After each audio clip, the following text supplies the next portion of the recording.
Today's video dives into the NPC AI patent, focusing on virtual navigation in Grand Theft Auto 6. This patent sheds light on the intricacies of in-game traffic, promising a heightened level of realism compared to previous iterations. We'll explore the notable enhancements Rockstar has implemented, creating a more sophisticated system that elevates the gaming experience. By examining various sources, we aim to provide a comprehensive overview of this navigation system, offering insights into what Rockstar has in store for NPC navigation in GTA 6. Let's delve into the details of this intriguing patent. System and method for virtual navigation in a gaming environment. Let's break down this patent for a moment.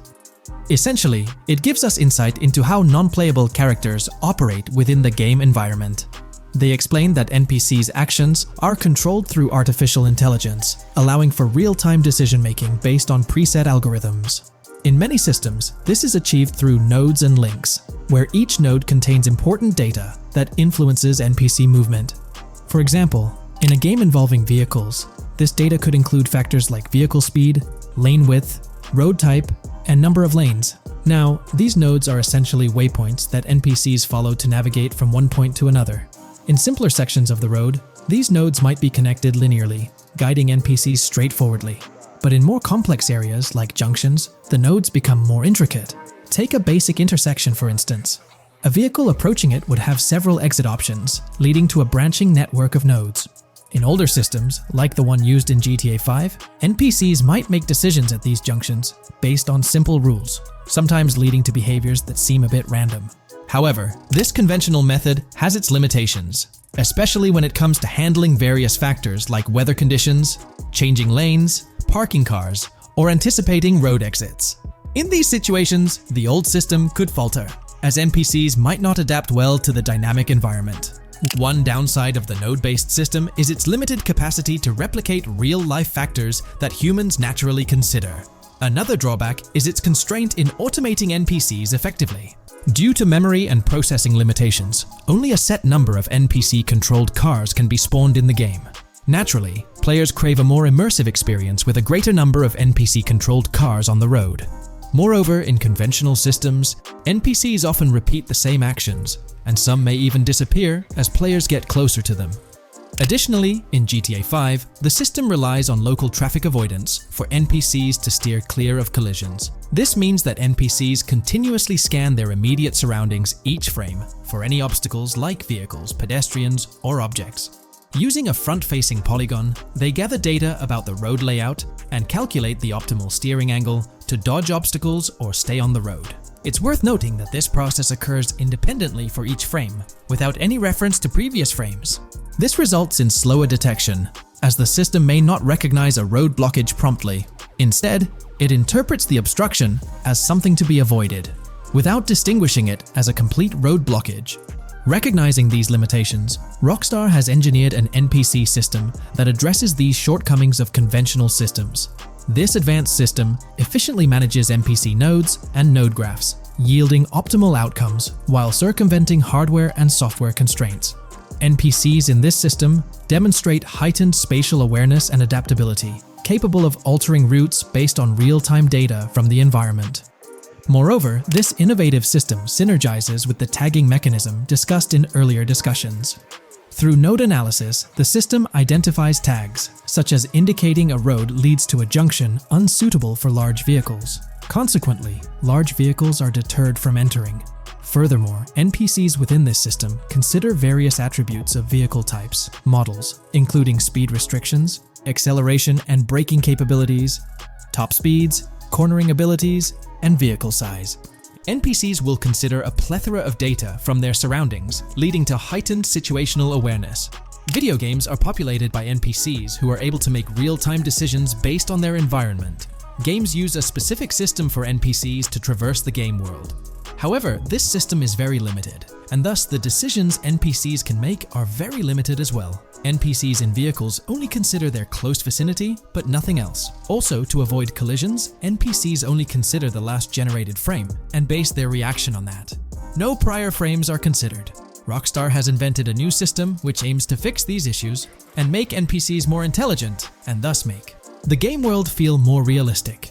NPCs can now consider factors like traffic, as well as account for changing lanes when parking cars, anticipating a road exit, weather conditions, and the like. There are more than a predetermined number of NPC-controlled cars in the game now for a realistic experience for the player. Vehicles can now plan accordingly in case there is any type of road blockage. This also applies to police cars being able to navigate their way through traffic during a chase. I'd like to highlight another breakdown of the patent, which dates back 3 years ago. Let's delve into it. Takeaway from yesterday's patent post. I've read over the patent post from yesterday, and I noticed a lot of people missed the most exciting information in it. I'll sum it up in non-technical language. It's essentially a method to improve vehicle AL when driving currently. When NPCs drive on the road, they can sense a few cars around them to determine crashes or other things to drive around. This is dumb AL, as it has very few factors to take into account, and requires a lot of computational resources. This is why vehicles despawn when far away to free up the CPU. Rockstar's patent describes a system that primarily will change this and give NPCs more situational awareness. They will essentially have an objective of navigating from one location to another. Simplified, but is essential in making routines similar to RDR2, and be able to take into account other external factors. Coolest of all, NPCs will still exist when your game isn't rendering them in this implementation. Specific examples mentioned by Rockstar state they will be able to use weather conditions, traffic, and crashes to determine where to go. Some areas might be dangerous in the rain, they might avoid it. If an area has too much traffic, they will avoid it. Possibly destructible environmental areas could be reacted to. Similar to bridges in Just Cause, this point is speculation, however. Cars will also be able to take into account number of lanes and speed in their decisions. NPCs will be also able to take into account high-speed chases and be able to navigate if they themselves are speeding.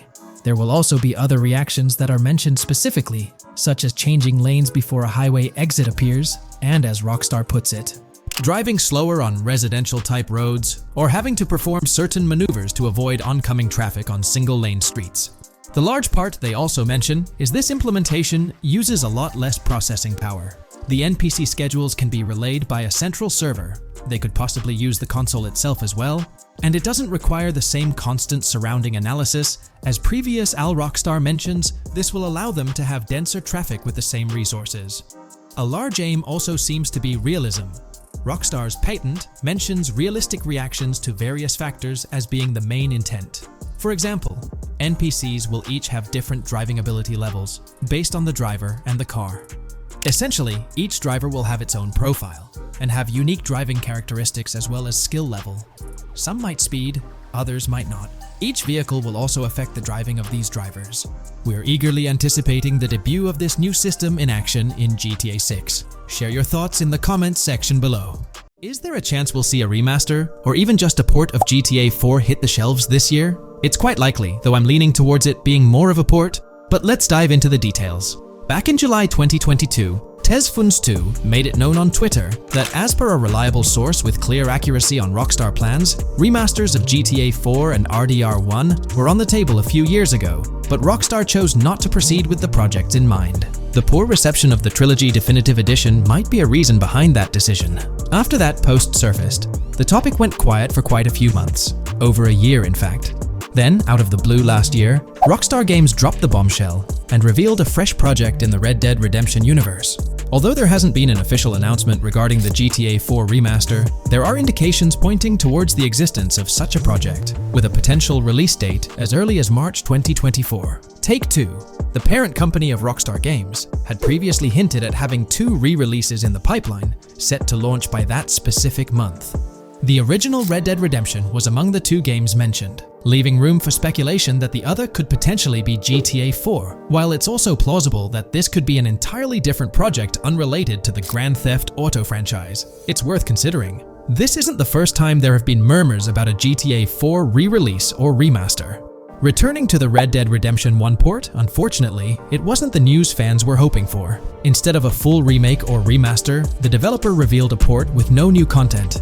Typically, when people hear about a remaster or remake, they expect incredible graphic improvements, higher resolution, better quality textures, and advanced graphical effects like ray tracing. Contrary to these expectations, many argue that this game needs significant improvements. particularly concerning inconsistencies in the story. In 2018, Red Dead Redemption 2 was released as a prequel, introducing story elements that created inconsistencies with the first Red Dead Redemption, where major characters like Arthur Morgan were never mentioned. When Rockstar opted for a port instead of improving the game, which was already 13 years old, disappointment arose. The desire for a remaster or remake persisted, fueled by rumors since 2021. These speculations continued until the summer of 2023. The uncertainty around whether a remake was genuinely being considered remains, with some recent rumors possibly being misunderstandings about the port project. It's been speculated that the cancellation of a Red Dead Redemption remake or remaster might be attributed to the poor reception of GTA, the trilogy, the definitive edition. Alternatively, the developer could have redirected resources towards the development of GTA 6. Regarding GTA 6, in December, we were finally treated to the much-anticipated trailer for the upcoming installment. However, it came with a significant letdown: the announcement of a 2025 release date. As we approach the end of 2024, this seems like the ideal time to introduce a new game under the GTA banner to keep the franchise vibrant. Hence, a port of GTA 4 appears fitting for this year. Most players familiar with GTA 4 acknowledge the aging of the game. Despite being ahead of its time upon its 2008 release, over 15 years ago, it's showing signs of wear. Notably, the PC version faced persistent performance issues, maintaining its reputation as one of Rockstar Games' worst optimized titles. The irony lies in the fact that, despite these problems, GTA 4 is widely regarded as one of the best entries in the Grand Theft Auto series. Understanding the poor optimization of the PC version remains a mystery. Even with a series of patches, the issues persisted, suggesting a more profound problem. Originally designed for Xbox 360 and PlayStation 3 consoles with different hardware architectures, porting GTA 4 to PC necessitated significant modifications. Unfortunately, not all of these changes were executed appropriately. Compounding the matter, the game was built on the advanced and intricate Rage engine, adding complexity to its optimization. Unlike consoles with standardized hardware, the diverse range of PC hardware available at the time of GTA 4's release posed a challenge. The game's initial high hardware requirements excluded many players with less powerful computers from enjoying a smooth gaming experience. Unoptimized code contributed to performance issues, even on high-end PCs, with notable problems in managing CPU and GPU resources, leading to performance bottlenecks. How else can we gather indications that a GTA 4 remaster or port is possibly in development? Well, in September 2022, Take-Two Interactive, the parent company of Rockstar Games, made a notable move. They took down a fan-made mod for GTA 4, known as the Definitive Edition. This mod compilation, comprised of various mods and fan-made patches, aimed to significantly enhance the visual and experiential aspects of the 15-year-old game on PC. The roots of this remastering endeavor with mods trace back to 2016, when the mod pack for GTA Vice City, named Reborn, initiated the project. Over time, it expanded to encompass mods for GTA 3, San Andreas, Chinatown Wars, and other Rockstar games like Bully and the Warriors. According to information from the author's website, the group behind this project confirmed that their files, hosted on Mediafire, received a DMCA takedown notice. Presumably issued by Rockstar or its parent company Take-Two Interactive, this notice mandated the removal of the Definitive Edition project from their website. This development was communicated through a tweet from the Definitive Edition project. Bad news, guys. Appreciate it if you got PPL to raise awareness. Spread the word as much as possible. I knew this day was coming. Here we are with a DMCA by Rockstar, I assume, on our GTA 4 Definitive Edition patch. Well, I suppose we need to remove all GTA 4 related stuff from the website. Curiously, from what I understand, the takedown specifically focused on the GTA 4 mod. As of now, the original trilogy mods on the site remain untouched, but the project doesn't express a high level of confidence in the longevity of these mods being available. No DMCA for the original trilogy yet, just GTA 4. So for now I think the trilogy is safe. Just enjoy it when you still can, they wrote. This isn't the initial instance of Take-Two Interactive taking action against mods. Their track record indicates a protective stance towards their intellectual properties. They've previously taken down mods before, a practice observed prior to the unveiling of their own Definitive Edition for the original GTA trilogy. Despite its problematic release, that project proved to be financially successful. Many in the gaming community express a desire for Rockstar Games to follow suit and release a remastered version of GTA 4. similar to what the studio accomplished with the trilogy. Xbox One, Series X and S users currently enjoy the luxury of playing GTA 4 through backward compatibility. However, this isn't the case for PS4 and PS5 users. Should Rockstar opt not only for re-release support, but also for substantial changes to the game, there are certain aspects of GTA 4 that could benefit from improvement. First and foremost, graphics are an apparent focal point, a common aspect of remasters to enhance the visual experience. It's worth noting that beyond the expected graphical upgrades, GTA 4 might require more nuanced improvements. One aspect that garnered criticism was the peculiar yellow filter present in the original game, making everything appear dull. This yellow tint, a characteristic of the late 2000s and 2010s, was often disparaged when employed in video games. For an open-world game like GTA 4, many argue that this filter made little sense. Various graphics mods for the PC version, such as the Ice Enhancer 4, have demonstrated that Liberty City can maintain its gritty atmosphere without this filter. For a glimpse of what a GTA 4 remaster could potentially achieve, the Ice Enhancer 4 graphics mod offers an illustrative example.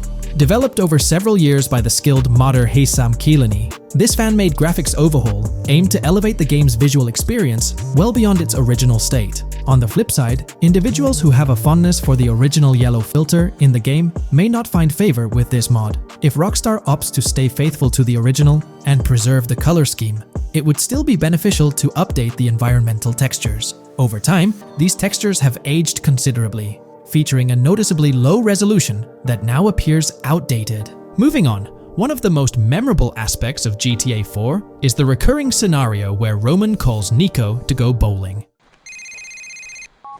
Nico, it's your cousin. You want to shoot some pool? Roman, I can't talk now. Damn!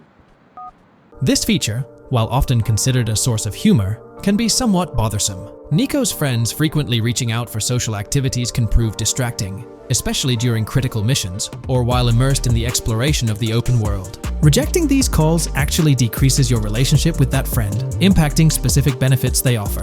GTA 5 addressed this issue by making interactions with friends more user-friendly, introducing new activities to engage in. Incorporating similar friend activities in a remastered version of GTA 4 would be a positive and welcome addition. Another area of improvement is clothing and customization. The clothing options for Nico in GTA 4 are quite limited. Notably, the game lacks the iconic fingerless gloves seen in promotional art and trailers. A remaster could rectify this, especially considering the community's disappointment over their absence. Additionally, though hairstyles were planned, they were not included in the final game, as evidenced by the presence of barbershops in the game files. A remaster could enhance clothing options and introduce hairstyle changes, mirroring the customization available in GTA Online. Unlike GTA San Andreas or GTA 5, GTA 4 lacks car customization features. Players can only randomly change their vehicle's primary color at a pay and spray. While this might not have been a significant issue in earlier titles like GTA 3 or Vice City, it does feel like an oversight in a more modern title like GTA 4. A remaster could bring in more extensive vehicle customization options. Given the central role of vehicles in the Grand Theft Auto games, enhancing customization not only adds depth but also makes the gaming experience more immersive. In fact, acquiring new and rare cars is often considered the most appealing aspect of GTA Online, and a remaster could significantly enhance the appeal of GTA 4 through this single feature alone. While Rockstar Games has been dedicating their efforts to newer projects, it's intriguing to observe that GTA 4 hasn't been entirely neglected by them. Surprisingly, the game has received updates, albeit sporadically, even years after its initial release in 2008. A notable recent update, released in 2023, caught many fans off guard. This update primarily focused on security, aiming to safeguard the game's source code from potential leaks. It's interesting to reflect on the context surrounding this security update. Since Rockstar Games removed the multiplayer aspects of the GTA 4 Complete Edition on Steam and their launcher in March 2020, the need for such security measures raises questions.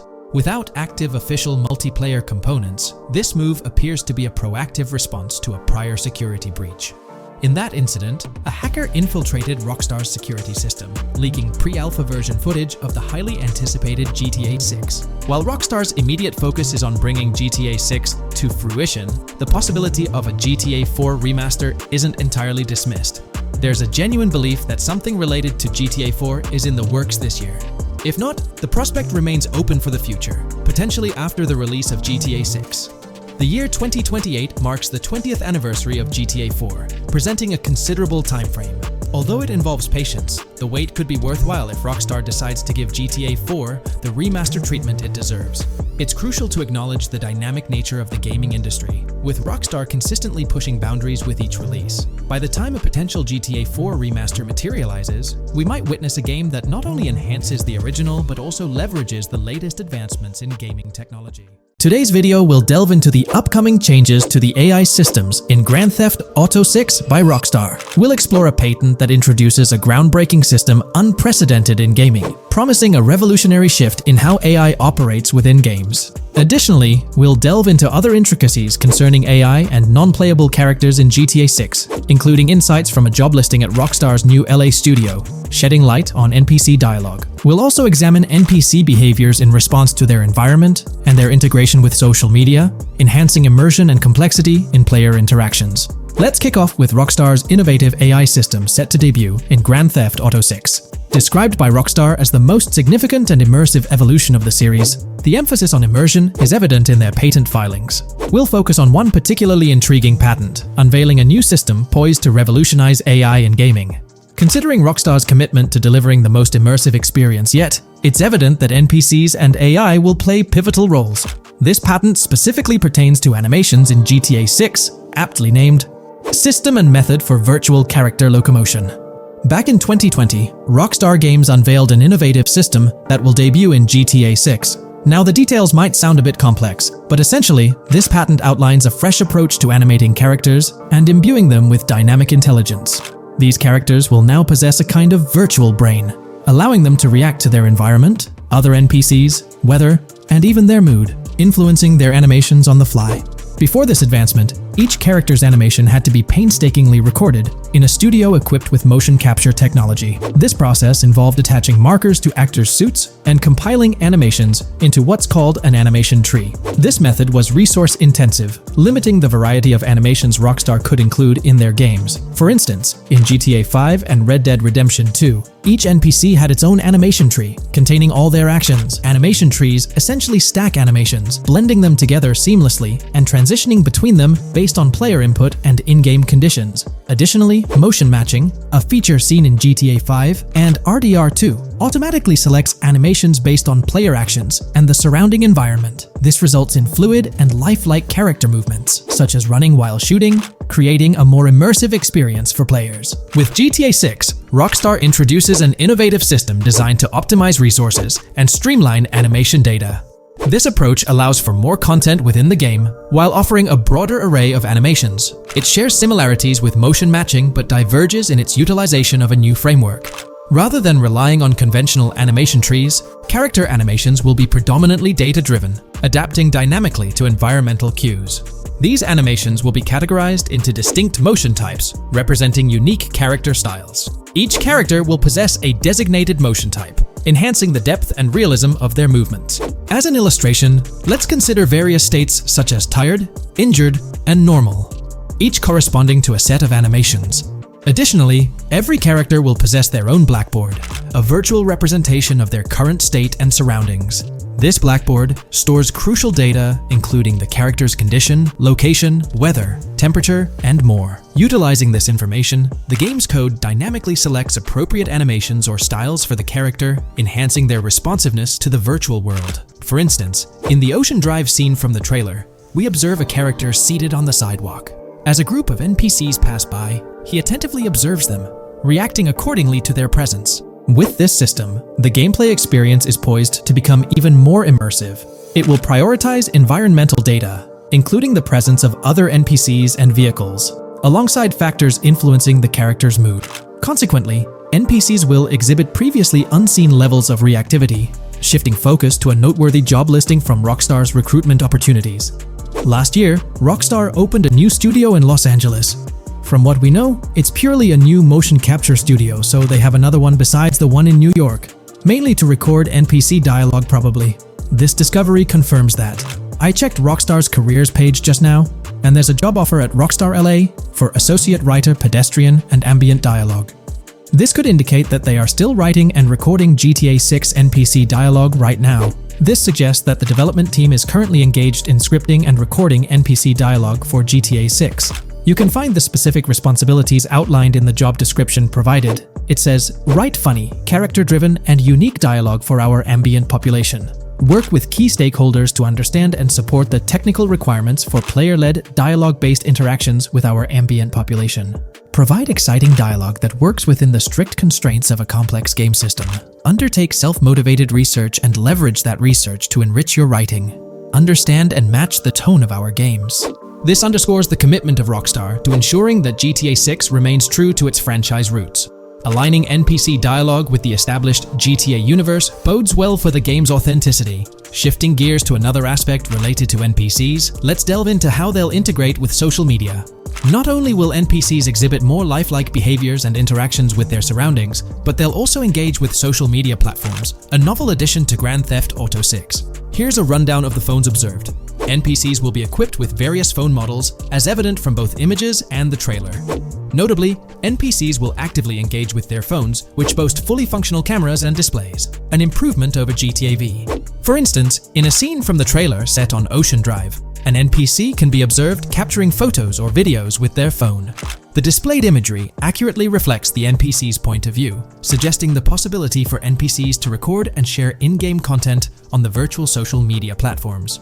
Let's delve into an intriguing Reddit post that delves into this aspect further. Here's why NPC-recorded TikToks aren't as far-fetched as you think. A common speculation point I see on this subreddit is the potential for NPC-recorded TikToks for the game's social media that was teased in the trailer. Like someone filming you, commit a crime, and you later seeing that post online. Many have dismissed this as far-fetched in terms of development complexity, but I wanted to discuss why it's plausible. Firstly, I think we've already seen a system that could serve as a base for building a TikTok-like system, the Instant Replay, Rockstar editor from GTA 5. Given this game is more of a sandbox with physics rather than a competitive shooter, where replay systems are typically seen, it's even more impressive to consider this system in GTA 5. It accurately records and replays events just as they happened, with every car, ragdoll, etc., moving just as it did originally in the moment. The tech behind this isn't actually recording like a camera and replaying, it's really just recreating it, which again makes it impressive how much time Rockstar put into it, making it accurate. To me, this feels like what could be used as a base for a system where NPCs record their own videos from their perspective. This next thing is something I could have sworn I remember hearing long ago, but can't seem to find, and was hoping someone on here remembers too. Back before GTA 5's launch, there were details revealed through various interviews, magazines, etc., and I remember hearing or reading something about being able to watch your own crimes on Weasel News on the TV. This obviously didn't end up in the game, but there is a slight remnant of it in GTA Online. Am I the only one who remembers this being mentioned for single player though? Maybe my mind is playing tricks on me. Anyways, this last point is actually from the trailer. At the 0:33 mark, in this scene we see a lot of NPCs hanging out on a busy street, and one NPC in particular recording on his phone. As we know, Rockstar's trailers are always all in engine, no CGI cinematics, so I think it's worth noting that it looks as if his screen is accurately showing what he's looking at. My screenshot is zoomed in, but if you got Hatmark on the trailer, you can see it matches up to what he's looking up at. Could this be a hint towards said system, or just a nice detail? Rockstar has a reputation for delivering what they showcase in their trailers, often exceeding expectations. Their dedication to enhancing NPC interactions in GTA 6 underscores their commitment to creating a vibrant and authentic game world. I'm curious to hear your thoughts on these developments. Feel free to share your opinions in the comments below. Welcome to this video where we're going to explore 30 confirmed features of GTA 6 that Rockstar Games has officially talked about. But first, a quick heads up. The info we're sharing comes from a security breach and leak of GTA 6 pre-alpha footage. Rockstar Games acknowledged this leak on their official Twitter. Just to be clear, we won't be showing any gameplay footage due to possible copyright issues, but we'll definitely dive into these cool features. Feature 1. Looks aren't just for show. The reactions of non-playable characters, NPCs in GTA 6, are pretty fascinating. How clean your character is, and their overall appearance affect how these in-game characters respond to you. It adds a cool layer to the game, considering how NPCs react differently based on your character's appearance. Feature 2. Let's rev up the excitement with some serious vehicle action. Imagine cruising through the Everglades in a top-notch hovercraft. That's just one of the personal rides available right from the start. And there's more, like taking the wheel of a bold 1970 Ford Ranchero GT in striking red and black, owned by a character named Jason. Feature 3. Here's another level of immersion. Each character has their own stuff. So, when you're playing as Jason, you can tap into Lucia's stash and vice versa. Say Jason's low on assault rifle bullets. If you're close to Lucia, you can ask her for some. It opens up a bunch of possibilities for teamwork and sharing resources in the game. Feature 4. For all you die-hard GTA fans, there's a new clothing store in town called Arches. It's got a fresh collection to amp up your character style. Feature 5. Let's talk graphics. In GTA 6, the clothes are seriously detailed. Wrinkles, dirt marks, and even sweat. Paying so much attention to clothing details makes the characters look super real, adding a ton of authenticity and making the game more immersive. Feature 6. While exploring the vast game world of GTA 6, you'll see a seamless mix of modern vehicles in urban areas and older ones in rural spots like the Everglades. It gives that cool GTA vibe, whether you're cruising in a flashy city car or taking a nostalgic drive in the countryside. GTA 6 has a bunch of wheels to fit whatever mood you're in. Feature 7. During certain heists, there's a timer showing when the cops will show up. Some think it's a developer thing, but it could mean players need to plan their heists well, syncing with the police response for a perfect score. That'd definitely add an exciting twist. Feature 8. I'm buzzing about this one. GTA 6 will feature a massive aquarium. Yes, you heard that right. Players get to explore an aquarium within the game, adding a cool new element to the gameplay. Feature 9. There's a limit on inventory space. Players can't stockpile an endless number of items. A smart move would involve rummaging through crates and storage spots at the docks to earn cash and gather valuable stuff, spicing up the gameplay. Feature 10. Here's something cool. In GTA 6, you're not stuck with your character's right side view like in GTA 5. Following Red Dead Redemption's lead, players can freely switch their character's preferred shoulder for a better view. It also changes which hand your character uses for weapons, making gameplay more immersive. Feature 11. GTA 6 adds a touch of reality with a dynamic day-night cycle. Shops don't stay open 24/7 anymore. Some close at night and reopen during the day, making the whole experience more immersive. At night, the city changes vibe, less traffic, and a different feel altogether. Feature 12. Adding to the mix are special abilities, somewhat like what we saw in Red Dead Redemption 2. From leaked gameplay, it looks like Jason has a unique skill. He can spot valuable stuff in the surroundings. They light up like hidden treasures, adding a whole new twist to the game. Feature 13. Let's dive into some of the confirmed stuff in GTA 6. It's quite a mix. There are spear guns, bolt-action sniper rifles, and a bunch of golf clubs, wedges, irons, drivers. Also, players can use a crowbar to open containers and grab valuable stuff. There's more: smoke grenades, flashbangs, golf balls, and tracker jammers to dodge the cops. Snatching fancy cars might need special tools like the immobilizer bypass. Loads of choices to make gameplay super immersive and fun. Feature 14. Moving on to the awesome in-game places we've seen. There's a bunch: tennis courts, a huge stadium, and even a museum, all with interactive insides. It's bringing back the exploration vibe we loved in GTA 4, and that's got us hyped for GTA 6. Feature 15. In a cool scene during a diner robbery, a non-playable character, NPC, was visibly relieved when the cops showed up, saying,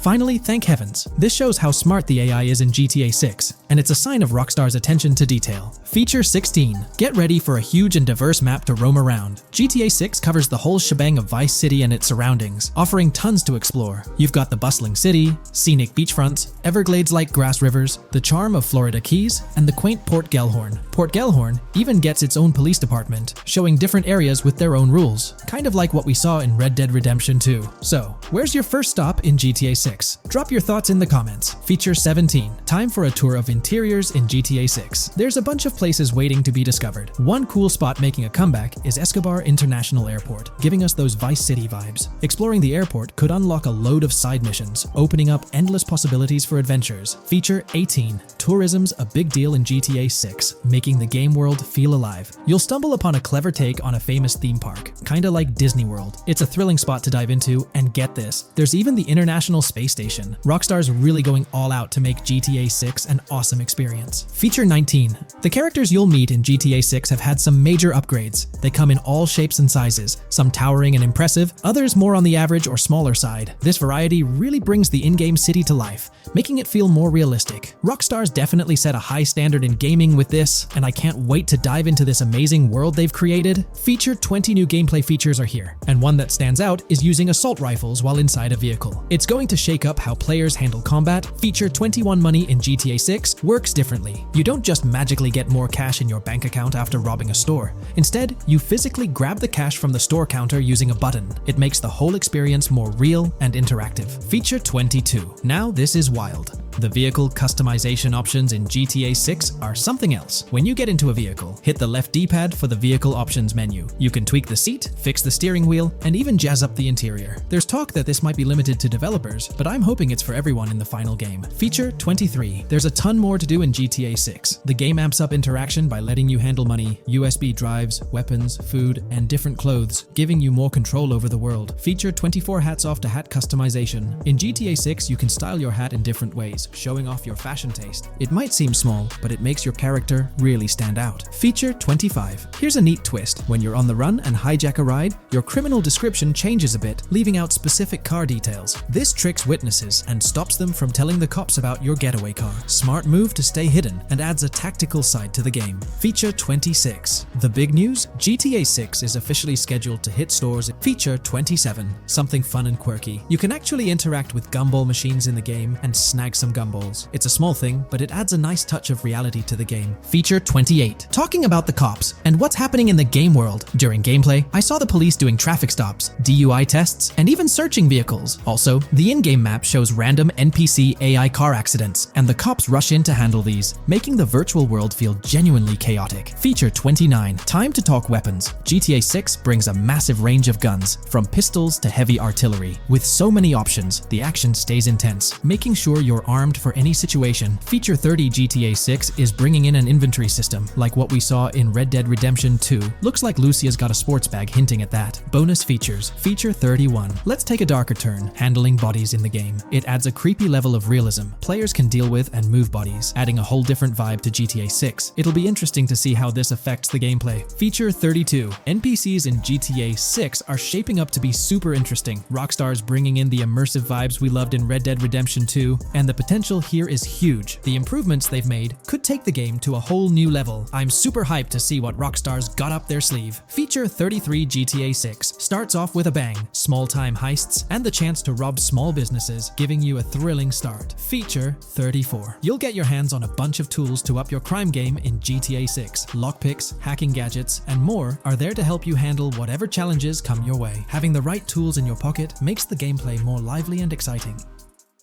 Here's all the information we've managed to gather about Grand Theft Auto 6 so far. Dedicated fans have compiled a 60-page document that meticulously covers every new feature revealed in last year's leaks. These features have been officially confirmed by Rockstar Games, as they originate from the footage Rockstar themselves, acknowledged as part of Grand Theft Auto 6. Keep in mind that the game is still in development, so some details might evolve. However, as of now, these are the features you can expect to find in the game. If you're interested in delving into the full document, you can find a link in the description. But bear in mind that it's quite an extensive read, so we'll break it down for you. Let's begin by discussing the game engine. Euphoria physics has undergone adjustments, and improvements have been made to the ragdoll physics and overall game physics compared to GTA 5. Additionally, Grand Theft Auto 6 will incorporate lighting and skybox systems similar to those seen in Red Dead Redemption 2. This means you can anticipate enhancements like volumetric clouds and better lighting, which mark a significant leap forward, even compared to Red Dead 2. One notable detail from the leaks is the presence of heavy fog, a feature not prominently seen in GTA 5, except for snowy conditions. Advanced weather systems will play a more prominent role in GTA 6, adding depth and immersion to the game world.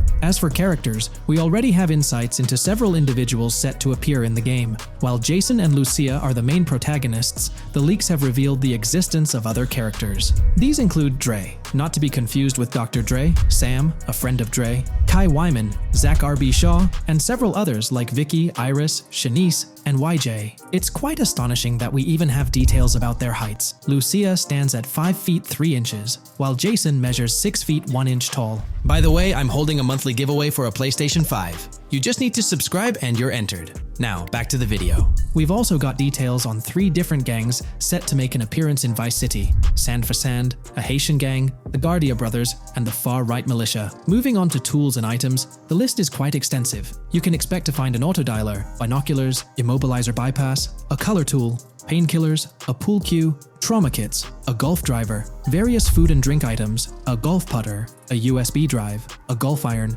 a crowbar, a golf wedge, a torch, a Slim Jim, a tracker jammer, a duffel bag for stashing your loot, cigarettes, and a backpack, again for storing your loot. When it comes to weaponry, the leaks confirm several options: a rocket launcher, an assault rifle, a baseball bat, a polymer pistol, a knife, a bolt-action sniper rifle, a Molotov cocktail, a spear gun, which is intriguing, a smoke grenade, a compact SMG, a flashbang, a micro SMG, a hunter sniper rifle, a heavy machine gun, an auto rifle, and a pump-action shotgun. The weapon wheel system will be divided into 3 sections: weapons, equipment, and gear. This setup is reminiscent of Red Dead Redemption 2, where you had access to your weapons, items, and horse all in one interface. Notably, we've seen glimpses of the ability to hold different weapons in each hand, and there's an additional quick item inventory in the bottom left corner of your screen. In a video clip, we observed an NPC firing at Jason, and shortly after, we noticed that Jason's health was low. A tip appeared on the left side of the screen, indicating, "You were injured. Your health will regenerate slowly. Open your weapon wheel and use a recovery item to replenish your health faster." Unlike GTA 5, where your health regenerated only up to 50%, in GTA 6, it seems that you may regenerate to full health naturally, albeit at a sluggish pace. However, if you want to expedite your healing process, you can employ a medical item. We've got confirmation on 7 open-world activities that will be available in the game. Currently, these activities include dice, golf, fishing, and races. Additionally, there's a van shipment activity, and in one of the videos, you can spot the spawning location for a delivery van event. This location is near the industrial area of Port Gellhorn, and it's noteworthy that there's a warning poster about security cameras in this area, suggesting the need for caution while attempting to rob the van. Now, regarding robberies, if you've seen the leaks, you might remember the Hank's Waffles robbery, which was quite impressive. Jason and Lucia took on the challenge of robbing this massive diner. In another clip, when Jason was entering a store for a robbery, it became apparent that he possessed an ability allowing him to see through walls. The leaks also mention events related to searching vehicle trunks for something valuable, or perhaps finding nothing at all. Moving on, there's another event type called deliveries mentioned, specific to Port Gellhorn. It's somewhat challenging to predict the exact nature of these events, but that's all the information we have for now. As for enterable buildings, Grand Theft Auto 6 is set to offer more opportunities for exploration. Confirmed locations you can enter include the Malibu Club, a pawn shop, the Jack of Hearts, supermarkets, bars, restaurants, apartments, and laundries. Now, let's discuss multiplayer. In the leaked files, we did come across one multiplayer clip, and in the bottom left corner of the screen, it displayed PL2 of 32, indicating that there were 2 players in the lobby out of a possible 32 slots. This mirrors the setup seen in Red Dead Online and GTA Online. While it's mentioned as 32 slots, it's worth noting that the player count is actually capped at 30, with 2 additional spots reserved for spectators. While hopes may be for larger lobbies in GTA 6, at least during this testing phase, they were exploring the feasibility of 30-player lobbies. Let's delve into collectibles in the game. During a scene in one of the clubs with Lucia, we can observe a developer placing a cardboard box on the ground. Notably, these boxes appear to be lootable, with a circle icon indicating their interactability. The debug text on this box reads, "Collectibles_car_pass," suggesting that these boxes will contain car part collectibles. Furthermore, there's mention of Wyman car parts boxed generic used, which has sparked speculation that players may collect car parts specifically for a character named Wyman. It's inferred that both Jason and Wyman share an interest in classic cars. Moving on, we've got collectible hats. In a video featuring Jason in an apartment, a developer is seen interacting with a hat labeled as an ambient collectible hat in the debug text. This implies that one of the ambient activities in the game will involve gathering various articles of clothing, which adds an intriguing layer to gameplay. Now there's a comprehensive list of brands featured in the game, which I won't read out individually, as many may not be of significant importance to the storyline. Instead, I'll display them on your screen for your reference. Feel free to pause the video if you'd like to take a closer look. Moreover, we have a list of confirmed animals in the game. As of now, the roster includes snakes, seagulls, skunks, raccoons, alligators, boars, wading birds, squirrels, southern leopard frogs, crayfish, lizards, skunk apes, pigeons, opossums, and whales. Keep in mind that this is not an exhaustive list, and there's a good chance we'll encounter even more wildlife when the game officially launches. These are simply the animals we have information on at this point in time. In the ongoing exploration of the forthcoming Grand Theft Auto installment, a plethora of new gameplay mechanics has come to light. These enhancements promise to augment the player experience in a variety of ways, ushering in a fresh layer of dynamism and immersion within the game world. First and foremost, players can now maneuver while ensconced in cover. This feature introduces a newfound level of flexibility during engagements, allowing for more strategic positioning in combat scenarios. Additionally, the ability to assume a prone position, a feature conspicuously absent in previous iterations of the game, adds an exciting dimension to gameplay. affording players the capacity to lie flat on the ground, potentially enhancing stealth and tactical maneuvers. Furthermore, the inclusion of loot bags offers a means to store surplus items, expanding inventory management options. An interesting addition is the capability to both drop and retrieve weapons, affording players greater adaptability in response to evolving circumstances.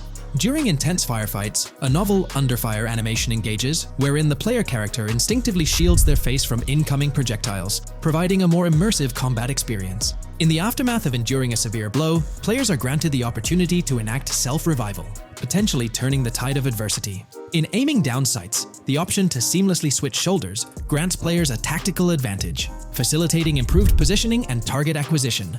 Moreover, hand-to-hand combat now includes the ability to execute grabs, diversifying the melee combat mechanics. A noteworthy addition to the game is the implementation of buddy communication, embodied in the buddy comms and buddy ping system. Although specific details remain undisclosed, it is plausible that these features will facilitate coordinated actions between the two main characters, Jason and Lucia. Vehicle combat has witnessed a transformation, as shooting from car windows now entails the complete egress of the player character from the window, enabling full 360-degree firing capabilities, thereby revolutionizing vehicular combat dynamics. The intriguing Eagle Eye system, seemingly exclusive to Jason, allows for a form of wall-penetrating vision, although its applicability to Lucia remains uncertain. Enhancements also extend to interactions with in-game elements. Players will find themselves endowed with a broader range of interactions, such as the capacity to carry bodies, engage in robberies, issue threats, and converse with non-playable characters, NPCs, during heists. Moreover,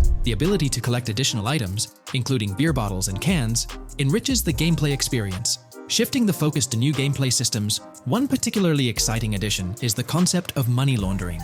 During the Hank's Waffles robbery, an icon associated with the car wash property, a washing machine adorned with a $sign, has been identified as indicative of money laundering. This suggests that players may have the opportunity to purchase specific types of businesses with the intent of laundering illicit funds in the single-player mode. Moreover, the inclusion of fences introduces a layer of illegal commerce within the game. These fences serve as intermediaries for players to sell illegal items, providing a means to offload contraband and potentially profit from illicit endeavors. The inclusion of hacking mechanics is confirmed to some extent in the game. Lucia is equipped with a set of intriguing tools, including a tracker jammer, immobilizer bypass, USB drive, and an auto dialer. As of now, it remains unconfirmed whether Jason will also have access to these items. Historical leaks from a few years ago hinted that Lucia would be the designated hacker, so the extent of hacking abilities for each character awaits further clarification. Among the event types within the game, two distinct categories emerge: pragmatic cool and chaotic and romantic cool. While specific details surrounding these events are not fully disclosed, they introduce intriguing possibilities for players to navigate. Furthermore, during robberies, players will have the capacity to issue commands to the other character involved. In a video clip from the leaks depicting a robbery, a tip notification suggests checking in with Jason or holding for more options. This implies that players can give their partner commands during a heist. Notably, prompts to instruct Jason to either surrender or follow indicate a degree of control over both characters simultaneously, simplifying coordination compared to relying solely on AI behavior. The witness system and police recognition within the game hold significant implications. During the Hank's Waffle robbery video, an interesting detail surfaces regarding the wanted level stars interface, which includes the term full description. This strongly suggests that witnesses within the game possess comprehensive knowledge about the player character. Consequently, law enforcement is expected to recognize the player once Lucia enters a police vehicle. Additionally, a transition is observed from no vehicle description to full vehicle description in response to Lucia's actions. This implies that even after losing a wanted level, if the police spot the player in the same vehicle, they will react accordingly, potentially leading to an arrest or hostile encounter. During the robbery sequence, Jason can be seen actively preventing customers marked with yellow icons above their heads from calling the authorities or fleeing the scene. Notably, an NPC within the diner exhibits a yellow icon above her head. Following Lucia's exit from the diner, the icon begins to flicker. Subsequently, as Lucia approaches a police car surrounded by law enforcement, the icon shifts to red. The female NPC then departs from the diner, making eye contact with Lucia before hastening away. These developments underscore the sophistication of NPC interactions, presenting a notable advancement in the game's artificial intelligence systems. The prospect of item sharing between the characters Jason and Lucia is on the horizon. A notable example emerges from a video clip where Jason pilfers items from containers, opting to retain some while distributing others. This cooperative element extends to the unlocking of doors and gates, exemplified in a video featuring Jason within the Sand for Sand area, which, if you recall, is the moniker of a gang in GTA 6. In this particular clip, Jason stealthily maneuvers past a red truck, revealing a door from an import garage building bearing the descriptor "door panel locked" in its debug text. In juxtaposition, a gate within the same clip indicates "door unlocked," signifying the necessity of unlocking specific access points. Subsequently, we delve into an extensive catalog of new features, commencing with an upgraded AI system. In a visual excerpt, the enemy AI exhibits an inclination to open fire upon Lucia when she pivots to face them. This hints at AI entities possessing a heightened acumen for discerning opportune moments to engage in combat. Impressively, AI units adapt their elevation relative to surrounding obstacles, steering clear of potentially disadvantageous head-glitching tactics. Furthermore, a prudent alteration manifests as AI adversaries opting to lower their stance during weapon reloads, a judicious move compared to reloading while exposed in the open. Enhanced AI combat tactics are evident in their lateral strafing maneuvers during shootouts. Notably, NPC behavior has undergone substantial refinement. As discernible in the leaked materials, AI characters no longer traverse the game world in solitary isolation, but now frequently assemble into groups. This intriguing development is reminiscent of a feature previously observed in Red Dead Redemption 2, where NPCs often moved in cohesive units. An illustrative instance materializes in a video where Lucia, carrying a duffel bag, shares the sidewalk with 3 individuals attired as tourists, who engage in animated conversation while strolling past her. This signifies a notable departure from GTA 5, where pedestrians predominantly ambulated in solitary fashion, contrasting with the forthcoming inclusion of group dynamics, perhaps even encompassing couples or social cliques, enhancing the verisimilitude of the game world. A notable addition to the gameplay dynamics is the option to voluntarily surrender to law enforcement during a robbery. The consequences of such an action remain shrouded in uncertainty, warranting further exploration upon the game's release. Furthermore, the mundane act of purchasing gumballs from vending machines emerges as a potentially restorative action. While it can be surmised that gumballs may offer a healing effect, concrete details regarding their function remain pending confirmation. In a nod to realism, akin to GTA 5, the forthcoming installment acknowledges the accumulation of dirt on your character's clothing, reflecting the wear and tear endured during your escapades. The hair and facial hair systems exhibit intriguing variability, with different versions of Jason observable in the leaks, sporting varying hairstyles, including long hair, short hair, stubble, and clean-shaven looks. While not definitively confirmed, this strongly alludes to the introduction of a hair growth system, akin to the one featured in Red Dead Redemption 2. Given the precedents established in the latter game, the likelihood of such a system in GTA 6 appears high. Expanding the repertoire of actions available to players, the ability to consume items directly from your inventory is showcased. When Jason visits a gas station, the inventory reveals options for wine, soda, and fruit consumption, implying that you can partake in these items at your convenience, akin to the mechanics present in Red Dead and GTA Online. Introducing a novel event type named Cop Trap, the game incorporates scenarios where law enforcement sets up traps at multiple locations. While the precise details of these traps remain undisclosed, it is apparent that police will employ diverse tactics to ensnare players. An overhaul in the police system introduces the concept of time until cops dispatch. In this iteration, criminal activities do not instantly summon law enforcement. Instead, players are afforded a brief window to execute an escape before the police response commences. The inclusion of security cameras as a surveillance mechanism adds complexity to evading detection. Unlike the conventional implementation in GTA Online, these cameras employ a detection meter, reminiscent of mechanics seen in games like Payday 2 or Payday 3. Players must act swiftly to evade the camera's line of sight within a specified time frame, akin to a filling bar, to avoid detection. This novel approach to security cameras introduces a fresh layer of challenge and strategy to evading law enforcement. Players will have the newfound ability to restrain non-player characters, NPCs. The primary method, as gleaned from the leaks, involves the use of zip ties. This restraint option becomes particularly pertinent during robbery scenarios, where players can employ zip ties to immobilize NPCs. A novel feature that comes to light is the capacity to loot vehicles. A fleeting glimpse in the Hank's Waffles video reveals a button prompt in the bottom right corner of the screen, labeled Examine SUV. This hints at the prospect of inspecting random cars and potentially engaging in vehicular theft. To make car theft more engaging, an advanced hijacking system is on the horizon. The existence of the immobilizer bypass device previously discussed suggests that pilfering high-end vehicles will pose a greater challenge. Additionally, an item known as the Slim Jim will facilitate unlocking older model cars. These mechanics collectively point to the notion that hijacking automobiles will become a more intricate endeavor, with the potential for car theft endeavors to end in failure. Furthermore, two intriguing event types emerge, namely carjacking, CAT, and carjacking, advanced AI. These events suggest that the vehicular hijacking process will incorporate nuanced elements, potentially involving the interference of an AI-controlled entity. GTA 6 promises to deliver an augmented vehicular experience through improved vehicle damage and handling. In a displayed video clip, as Lucia attempts to evade pursuing law enforcement, cars suffer more impactful damage. Notably, various parts of the vehicles, such as the front fender and hood, demonstrate more realistic deformation and fragmentation. The in-game interiors now feature functional GPS and waypoint systems on the dashboard, enhancing navigational convenience for players driving in the first-person perspective. Additionally, players have the option to enter a car via the passenger seat, offering flexibility in vehicle interaction. A hallmark of GTA 6 is its meticulous attention to detail. Players can encounter raccoons engaging in behavior, such as rummaging through trash cans and pilfering food bags. These instances are categorized as world events, denoted as raccoon climb out of garbage, raccoon rummage trash, and raccoon steal food bag. While numerous other subtle details enrich the game world, they are too numerous to enumerate here. Interested individuals can explore these intricacies further through the provided link. Expect a heightened level of auditory realism in GTA 6. Weapon sounds exhibit enhanced clarity and realism, with greater volume.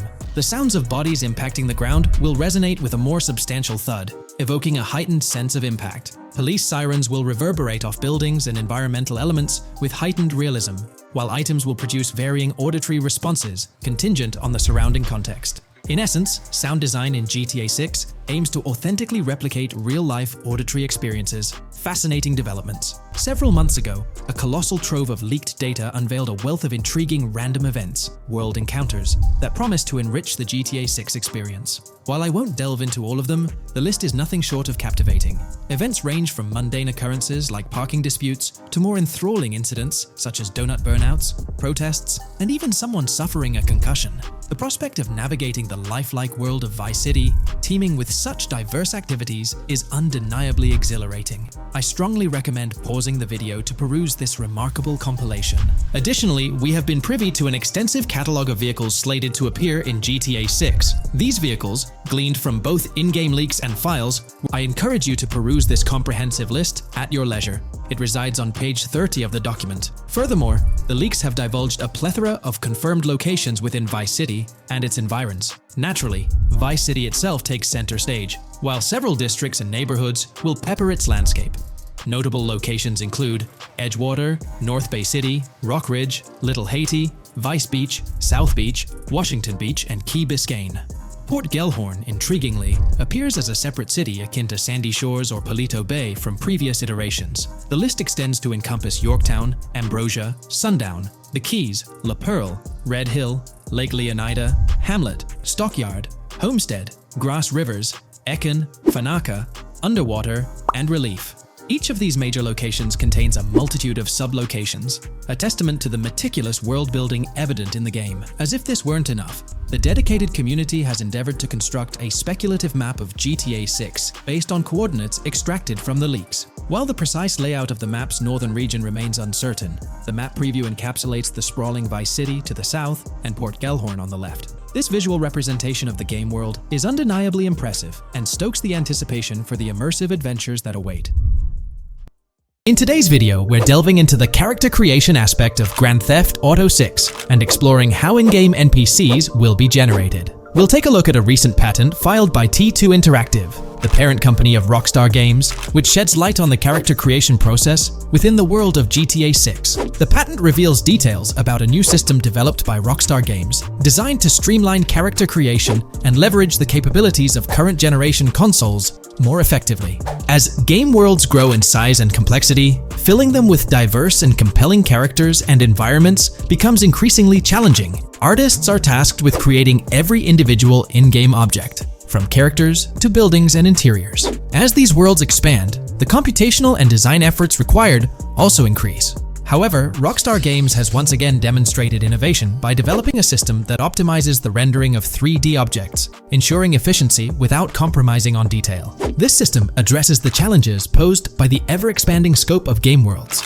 The patent we're examining in this video is titled System and Method for Game Object and Environment Generation. This video takes a deep dive into the generation of building interiors and characters within the expansive world being crafted by Rockstar Games. The patent starts off by providing an overview of how objects function within 3D spaces, as explained by Rockstar. Objects used in 3D graphics, often called assets, are a combination of geometry data, for example, the 3D model, and data for textures associated with the geometry data.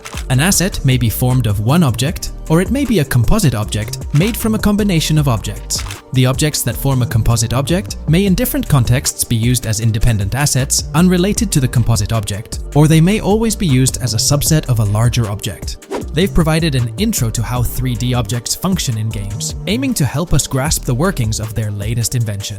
Persons of skill in the art will recognize that many different sorts of assets, such as vehicles, can be made from collections of subcomponents. For example, one aspect of the game might require a room, say a dining room. That entire dining room could be considered one game asset, but it will likely be created from several other assets, such as a table, chairs, dishes, glasses, wallpaper, flooring, etc. The glasses and chairs are independent of the larger dining room asset. As another example, a virtual person in the game, such a background character in a scene, would also be an asset. A person asset might be made up of a number of interchangeable objects, such as legs, a torso, arms, a head, etc. Because the person is made up of interchangeable objects, a variety of different persona sets can be made by mixing and matching different constituent parts. But a body part like a torso might always be used as a subpart of a larger body object. Prior art systems generally include libraries of game assets. The systems and methods of the present disclosure add a metadata layer to these game asset systems and provide modified development and game architectures to take advantage of the new metadata layer. This metadata layer includes tags that are added to the object in order to provide useful descriptors. In a preferred embodiment, these descriptors are completely free-form and without context. This allows developers to specify information about objects as needed without having to be locked into a rich pre-configured schema. Rockstar's new system introduces an additional metadata layer and utilizes tags for enhanced functionality. In the next section, they provide examples illustrating how this tagging system will operate. For instance, characters and virtual beings within the game world will be assigned tags like skinny, chubby, average, attractive, ugly, young, old, and so on. They explain that this tagging system won't just apply to the 3D models or textures alone, but to the entire object package, which includes the model and its associated textures. Essentially, every aspect of a particular character will be tagged. For example, skin textures for elderly characters will be tagged as old, while arms and torsos for heavier characters will be tagged as chubby. They also list other tag examples provided by Rockstar, such as sporty, hipster, emo, preppy, nerdy, luxury, basic, new, worn out, business, and formal. Moreover, each component can have its own tag, and there can even be collections of assets with tags. Furthermore, they explain that all these assets can be stored on servers for easy developer access via an application programming interface (API). Additionally, these assets can be stored in various formats like XML, limited text, binary encoding, relational databases, and others, depending on the developer's proficiency. The systems and methods of the present disclosure further advantageously use the metadata via a rule set layer that uses the metadata to increase the speed and efficiency of game rendering, world or scene creation, game script execution, and rendering fidelity. In particular, the rule set allows designers to add context to the tags and to control their use by setting rules for the asset usage and the asset's interaction with the game and other objects. These rules are unrestricted and can be used to provide a wide variety of different capabilities and restrictions for objects. Let's take a look at how these tags will be put into action. For instance, if a jacket object is created, a tag like additional top garment can be assigned to it. Then, during gameplay, certain rules might search for this specific tag to identify objects like jackets. Furthermore, in a cold setting, the character's health stat may decrease at a slower rate because the character stays warm with the additional top garment. Moreover, the additional top garment tag could enhance rendering efficiency. For instance, if a character wears a shirt underneath a jacket, the shirt occupies memory space. Since the shirt is mostly covered by the jacket, Rockstar plans to replace the full shirt with a smaller texture, only containing the visible parts under the jacket, thus conserving memory. The combination of tags and the rule set can also be used advantageously for procedural generation of game objects and environments. For example, a game scene could be created in a game script by calling assets based on tags, rather than calling the assets explicitly. For example, If the game scene called for virtual characters in a movie theater, the game designer could simply specify a need for predetermined X number of characters with casual dress. If the designer wanted a sci-fi movie playing at the theater, it might also call for a higher percentage than normal of characters tagged nerdy. The metadata ruleset interface would interpret these general instructions at game runtime to randomly generate virtual characters fulfilling those needs. Additionally, this system offers increased efficiency. For instance, the entire character object doesn't need to be packaged before streaming to the GPU for processing. Instead, they can be generated directly on the GPU using existing model and texture assets. Of course, Rockstar aims to utilize as many preloaded GPU textures as possible, while maintaining a realistic variety in the scene. Moreover, this system allows them to control the number of preloaded textures used in a scene. For instance, more textures can be preloaded for complex scenes and fewer for simpler ones. The goal of this video is to provide an overview of the key aspects of this new system, so I won't delve into every example described in the patent. Turning to the details of the specified metadata, in a particularly advantageous embodiment, the following metadata is included for each model and texture: IDs, property tags, match tags, randomization restrictions, expression data, and optimization data. While this selection of metadata has been found advantageous, different groupings and subsets of these tags can be mixed and matched as needed to accomplish particular design goals without departing from the spirit and advantages of the present disclosed inventions. The uses, embodiments, and benefits of each of these fields are described as follows. These elements constitute the metadata, and while I won't delve into each one individually, they essentially represent the various tagging methods Rockstar employs to organize models and textures. These tags facilitate accurate and efficient filtering and sorting of assets within the virtual world. I trust this video provided you with an understanding of the tagging system Rockstar has devised. I'm personally excited about the potential for greater NPC variety in this vast world. Feel free to share your thoughts in the comments below. If you haven't been following the latest news on GTA 6 over the past year, you might be surprised by how much information has emerged. Here's a comprehensive update on everything we currently know about GTA 6. We have details about a wide array of items and tools featured in GTA 6. These include the auto dialer, binoculars, immobilizer bypass, cutoff tool, painkillers, pool cue, trauma kits, golf driver, food and drink, golf putter, USB drive, golf iron, crowbar, golf wedge, torch, jammer, duffel bag for looting, cigarettes, and a loot backpack. Let's discuss the game engine. Developers have made significant enhancements to the Euphoria physics engine, improving ragdoll physics and overall game mechanics compared to GTA 5. Now let's discuss the multiplayer aspect. In a leaked clip from GTA 6, we observed a multiplayer session with a player count. This suggests there were 2 players present in the lobby, out of a maximum capacity of 32 slots. This mirrors the setup seen in Red Dead Online and GTA Online, where the capacity is stated as 32, but practically accommodates 30 players plus 2 spots reserved for spectators. While hopes for larger lobbies persist, it appears the testing phase involves 30-player lobbies. Leaks also suggest advanced weather systems, including heavy fog, a feature that was less common in GTA 5. Moving on to collectibles, there's mention of Wyman car parts. In a clip featuring Lucia, a developer is seen placing a cardboard box with a circular icon, indicating it as lootable. Debug text on this box identifies it as Collectibles car parts and Wyman car parts boxed generic used, suggesting players can collect car parts, possibly tied to a character named Wyman who shares a passion for classic cars with Jason. Regarding collectible hats, there's footage of Jason in an apartment where a developer interacts with a hat labeled as an ambient collectible hat. According to debug text, this hints at the inclusion of clothing items as ambient collectibles within the game. Additionally, a comprehensive list of all brands featured in the game is provided. While some brands may be integral to the story, many are included for realism and immersion. The list is displayed on screen for viewers to pause and inspect at their leisure.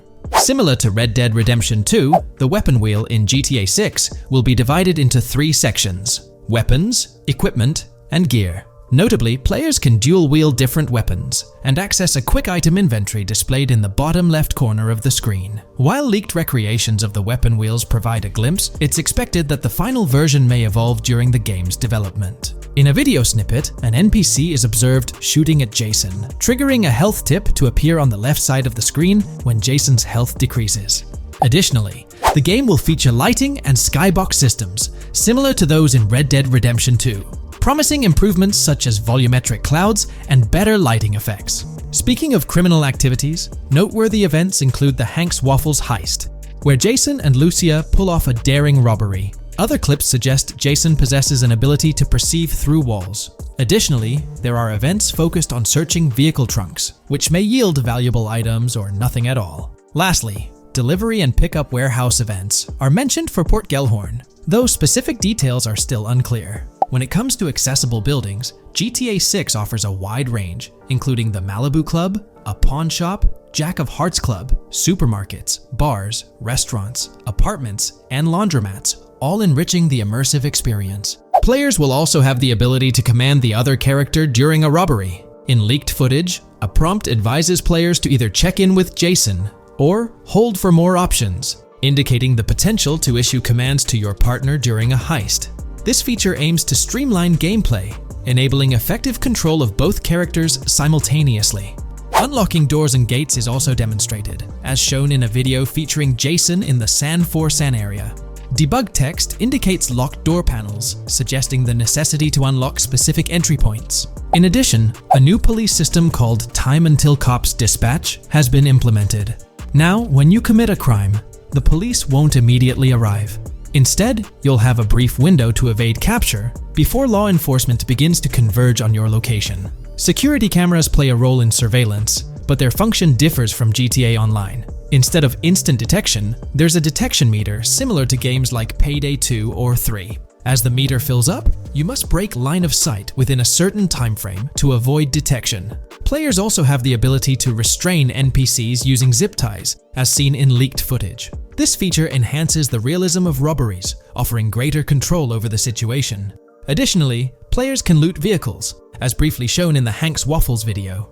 A button prompt to examine SUV suggests the ability to inspect random vehicles and potentially steal valuables from them.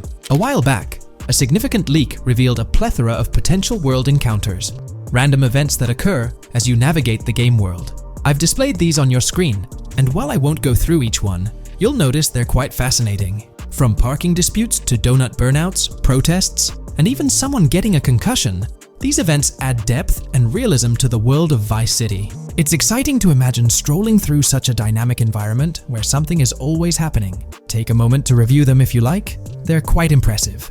Moving forward, the community has endeavored to construct a map of GTA 6 based on coordinates and locations gleaned from leaks. This preliminary map outlines Vice City situated at the bottom right. The top section of the map remains somewhat enigmatic for now. Nonetheless, this initial map looks incredibly promising, and the excitement for exploring its intricacies is palpable. For the setting, we know about 3 different gangs in Vice City: San For San, a Haitian gang, the Guardia Brothers, and the far-right militia. These details create an exciting anticipation for what to expect in GTA 6. Now, let's delve into the variety of confirmed wildlife in the game. Players can expect encounters with snakes, seagulls, skunks, raccoons, alligators, wading birds, squirrels, southern leopard frogs, crayfish, lizards, skunk apes, pigeons, opossums, and even whales. While these are the animals confirmed so far, we anticipate discovering more upon the game's release. These are the species we're aware of at present. Fences in GTA 6 are not just physical barriers to jump over or drive through. They are individuals involved in illegal transactions within the game. Acting as middlemen, these characters buy illegal items from players to resell them to others. Now, let's explore the AI witness system and police recognition feature, which are notably significant. In the Hank's Waffles robbery video, beneath the wanted level stars, there's a mention of full description, suggesting that witnesses can provide detailed information about you. This implies that once identified, the police will recognize you. When Lucia enters a police vehicle, there's initially no vehicle description, but this quickly changes to a full vehicle description. This indicates that law enforcement will possess detailed information about your vehicle. Moreover, the text warns that any vehicle seen entering will be noted by the authorities. This suggests that even after losing a wanted level, if spotted again in the same vehicle, the police will pursue and apprehend you. During the robbery scene, Jason attempts to prevent customers with yellow icons above their heads from calling the cops or fleeing. Additionally, a female NPC inside the diner exhibits similar behavior, with her icon flickering as Lucia leaves, turning red when surrounded by cops, and then fleeing upon spotting Lucia. These advanced NPC systems indicate a more sophisticated interaction model. Regarding item sharing, Jason and Lucia appear to be able to share items between them. For instance, in one clip, Jason steals items from containers, keeping some for himself while sharing others. Regarding sound design, it's no surprise that GTA 6 will feature more realistic soundscapes. Weapon sounds are crisper and more authentic, with increased volume for a more immersive experience. The impact of bodies hitting the floor will have a deeper thud, creating a more visceral effect. Police sirens will reverberate off buildings and environmental elements more realistically, while the sound of items will vary depending on the surroundings. For instance, if you're in a shipping container, sounds will echo more, adding depth to the auditory experience. Overall, these sound enhancements aim to emulate real-life scenarios more accurately, contributing to the game's realism. Moving on, we have an extensive list of every confirmed vehicle slated to appear in GTA 6, sourced from both the game files and leaks. I covered these in detail in a previous video, so I won't repeat them here. However, I've provided them on your screen for your reference. If you're interested in exploring the full list yourself, you can find them on page 30 of the document. The game features improved vehicle damage and handling, as seen in clips where crashes result in realistic effects, like splitting front fenders and bending car hoods. Furthermore, car interiors now include a functional GPS and waypoint system, enhancing immersion, especially in first-person driving. Players also have the option to enter a car from the passenger seat, adding a touch of realism to gameplay. These details highlight GTA 6's commitment to intricate design elements, evident in its meticulous attention to detail throughout the game. In addition, several new gameplay mechanics have been revealed. Players will now have the ability to walk while in cover, a long-awaited feature that introduces prone movement for the first time in GTA gameplay. Loot bags will allow for storing additional items, and players can now drop and pick up weapons. A new under fire animation has been introduced where characters cover their faces during combat, and players can opt to self-revive after sustaining heavy damage. Other significant mechanics include the ability to switch shoulders while aiming down sights, grappling during hand-to-hand combat, and the introduction of buddy communications and a buddy ping system. This system, likely shared between protagonists Jason and Lucia, remains intriguing, with its full functionality yet to be revealed. Additionally, a new cover mode has been introduced, altering the way shooting from car windows is executed. Characters will now fully lean out of windows, enabling full 360-degree shooting. Furthermore, a new ability system has been introduced, potentially exclusive to Jason, allowing for a form of wall perception. Whether Lucia will possess this ability remains uncertain. Players can also interact with a greater variety of objects and NPCs, engaging in actions such as carrying bodies, committing robberies, issuing threats, and conversing during criminal activities. Moreover, the ability to pick up additional items, such as beer bottles and cans, enhances the overall gameplay experience. Let's explore some of the exciting new gameplay systems. Firstly, there's the introduction of money laundering, hinted at during the Hank's Waffles robbery. An icon found near the car wash property featured a washing machine with a $sign, suggesting potential opportunities for money laundering. This implies that players may be able to purchase properties with the intent of laundering money, although specific details on mechanics remain undisclosed. Nevertheless, it appears players will once again have the option to acquire certain types of businesses for illicit activities. Additionally, there's a confirmed lineup of weapons, which includes a rocket launcher, assault rifle, baseball bat, polymer pistol, knife, bolt-action sniper rifle, Molotov cocktail, spear gun, which is intriguing, smoke grenade, compact SMG, flashbang, micro SMG, sniper rifle, heavy machine gun, auto rifle, and pump-action shotgun. Moreover, glimpses of Jason in various states, sporting different hair lengths and facial hairstyles, suggest a hair growth system akin to Red Dead Redemption 2.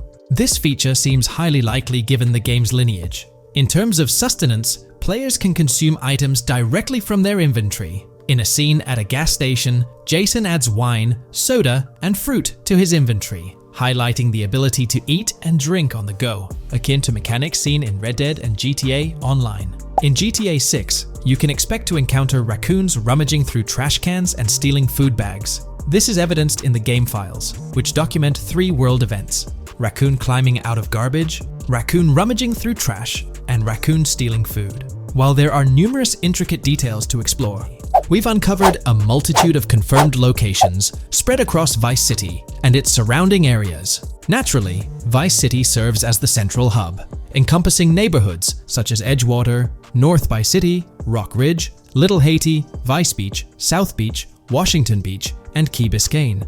Additionally, there's Port Gellhorn, which appears to be a distinct city akin to Sandy Shores or Palito Bay from previous games. Other notable spots include Yorktown, Ambrosia, Sundown, The Keys, La Pearl, Red Hill, Lake Leonida, Hamlet, Stockyard, Homestead, Grass Rivers, Ikenfaka, various underwater locations, and more. Each of these locales is meticulously detailed, with numerous mini locations nestled within them.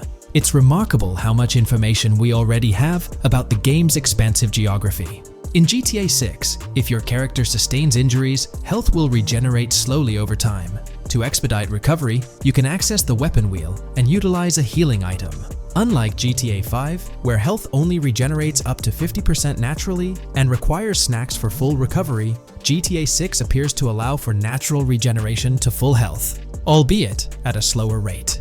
While not officially confirmed, it's implied that using a medical item will accelerate this healing process. Regarding open-world activities, there are 7 confirmed activities thus far: dice, golf, fishing, races, adventuring, shipments, and delivery van events. A video showcases a delivery van event near the industrial area of Port Gellhorn, featuring active security cameras that add complexity to potential heists. 2 distinct event types mentioned in the events list are Pragmatic Cool and Chaotic Romantic, introducing a new event type called Cop Trap, strategically placed in various locations across the map. The confirmed locations are displayed on your screen, indicating that law enforcement will deploy different tactics to apprehend you. Next, let's explore the array of new features spanning 2 full pages. Firstly, an enhanced AI system is showcased in a video, where enemy AI targets Lucia once she turns around. These adversaries demonstrate improved decision-making, adapting their shooting tactics dynamically based on the situation. Notably, they adjust their positioning relative to nearby objects, aiming to avoid frustrating head-glitching tactics. Additionally, they display more tactical behaviors, such as lowering their profile during reloads and employing lateral strafing while firing.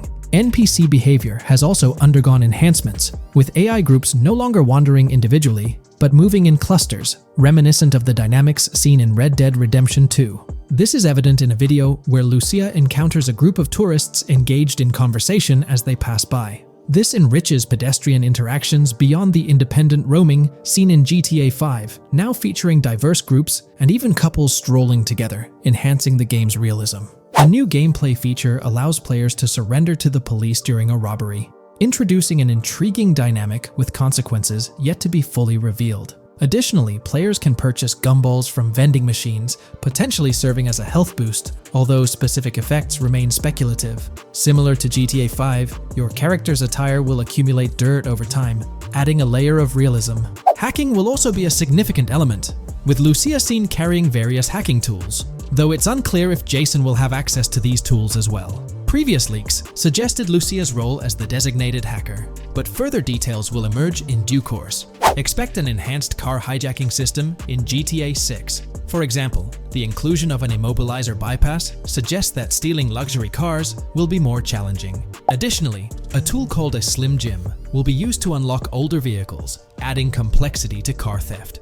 Moreover, events such as Steal Car in Progress and Steal Car Fail indicate potential complications during vehicle theft. Events like Carjacking Dash Cat and Carjacking Dash Advanced AI suggest further intricacies in vehicle-related activities. Finally, the document concludes with approximately 20 pages detailing locations found in leaks that correspond to real-world locales in Miami. This inclusion underscores the meticulous efforts put into crafting a rich and immersive game world.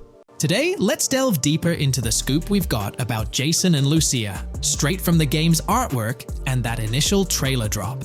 Seems like Rockstar's shining the spotlight a tad more on Lucia this time around. Not to downplay Jason's role, but Lucia's getting some special attention, you know? Alright, so the trailer kicks off with Lucia finding herself in what appears to be a detention center, or maybe some kind of confinement. She's sporting the classic inmate gear and hanging out with a few others. Now, it's a bit fuzzy whether it's an all-girls club or a mixed bag. But here's the twist. It doesn't look like your hardcore, maximum security joint, more like a temporary pit stop. Then we see this scene with Stephanie, a counselor at the place. Stephanie's having a chat with Lucia, trying to untangle her situation. Stephanie asks why Lucia's landed there, and Lucia nonchalantly responds with something like, "Bad luck, I guess." It's got me thinking, maybe Lucia's in for something minor. You know, the wrong place, wrong time scenario, or maybe a string of small-time scrapes. By the way, I'm holding a monthly giveaway for a PlayStation 5. You just need to subscribe and you're entered. Now, back to the video.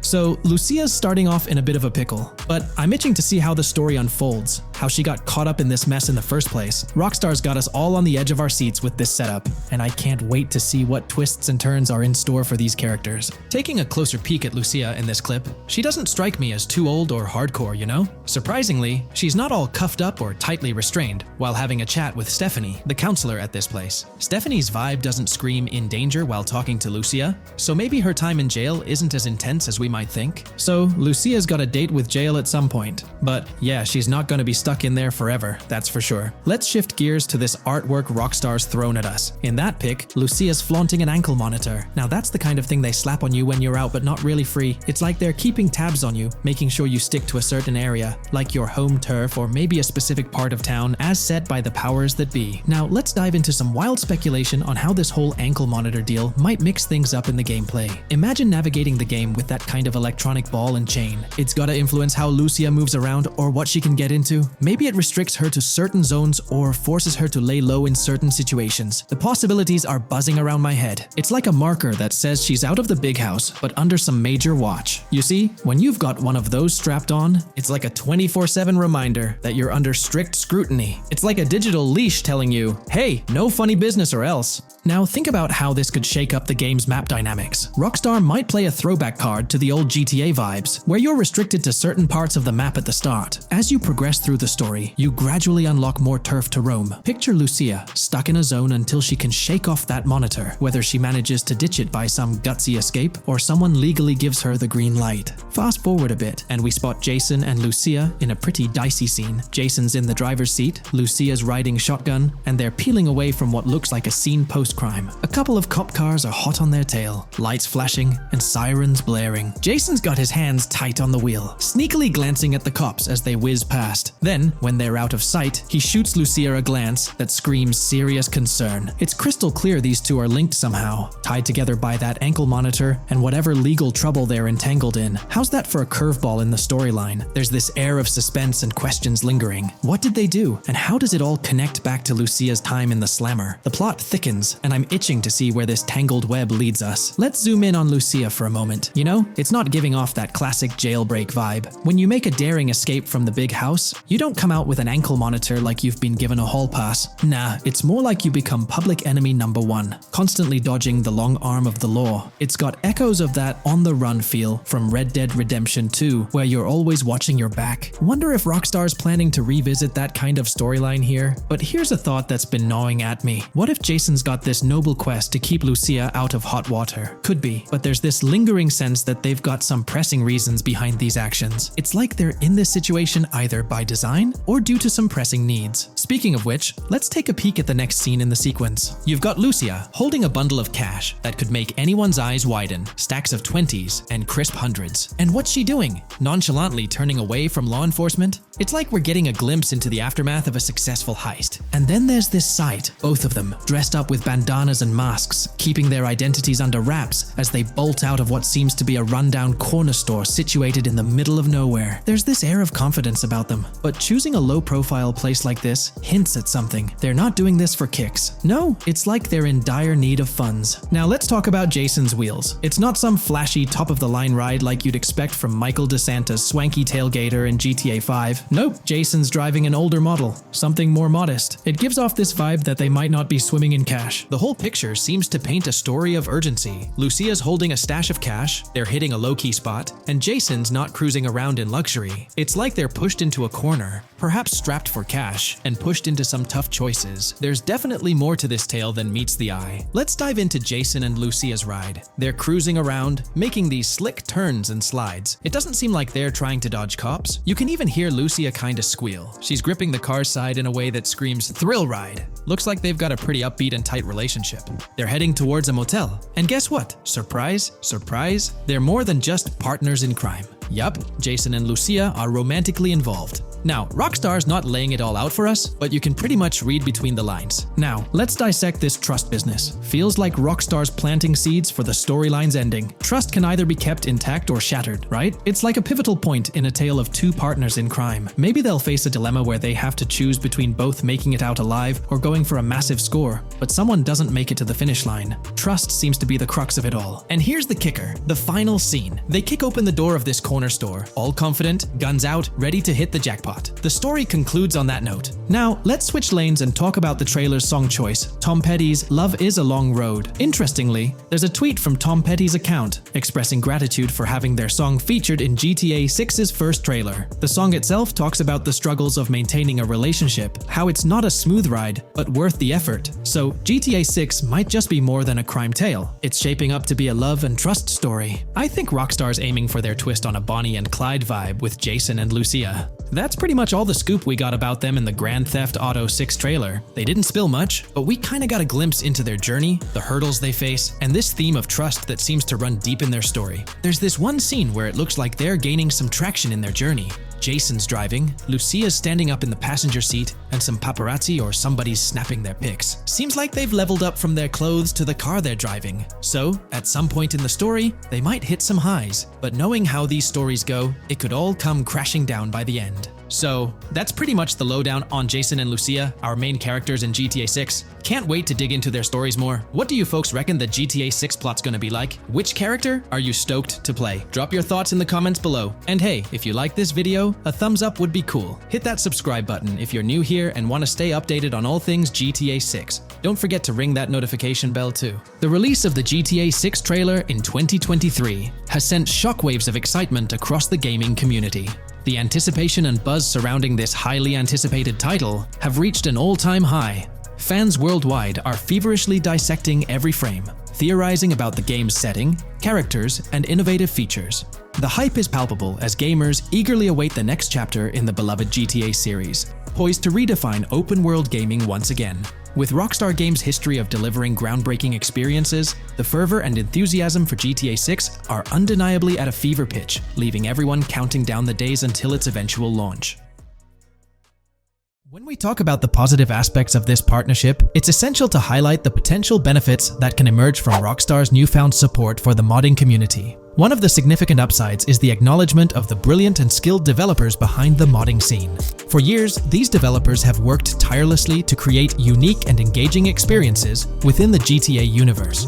With Rockstar stepping into a collaborative space with CFX, there's an opportunity for a more symbiotic relationship. The infusion of official support could mean more resources, tools, and encouragement for modders to continue pushing the boundaries of what's possible within the GTA ecosystem.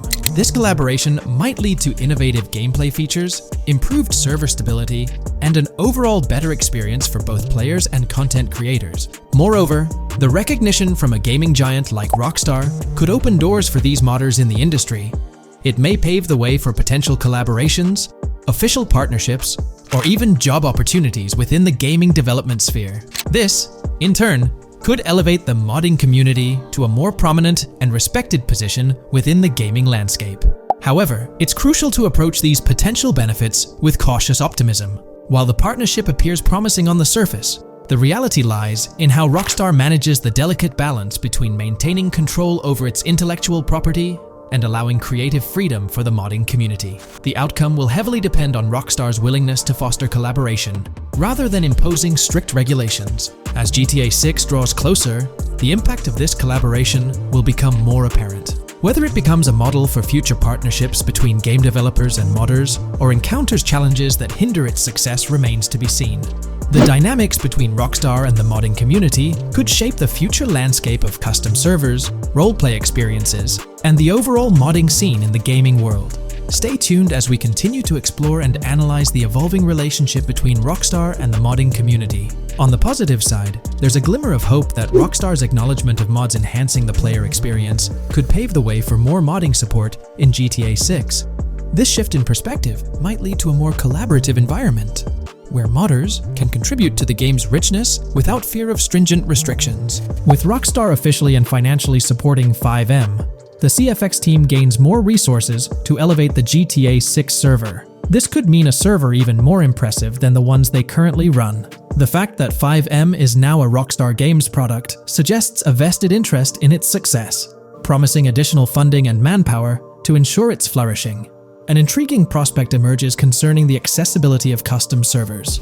Currently limited to PC players, there's speculation that GTA 6 might integrate dedicated servers within the game itself, eliminating the need for external programs like FiveM. If this unfolds, it opens the door for console players to join the custom server experience, broadening the player base and community. Moreover, Rockstar seems to be attuned to fan desires. Despite a larger audience watching RP compared to those actively playing it, Rockstar appears committed to making improvements. Their intent to let custom servers thrive suggests a more fan-centric approach, acknowledging and catering to the desires of the gaming community. However, there are potential pitfalls to consider. The most glaring concern is Rockstar's inclination to monetize these servers. While the specifics remain uncertain, it's almost certain that some form of monetization, be it through custom server shark cards or a pay-to-play system, will be implemented. This could introduce a paywall, affecting the accessibility and enjoyment of custom servers for certain players. As we navigate through this evolving landscape of Rockstar's partnership with FiveM, the delicate balance between fostering creativity and implementing monetization strategies will determine the ultimate impact on the gaming community. Stay tuned as we continue to unravel the complexities of this collaboration and its implications for GTA 6 and the modding community. Let's unpack this a bit more. The whole monetization story got its moment in the spotlight during an earnings report where Take-Two CEO Strauss Zelnick spilled the beans. He essentially said, "If folks are messing around with our intellectual property, why not make a buck or two?" It's a straightforward business move, really.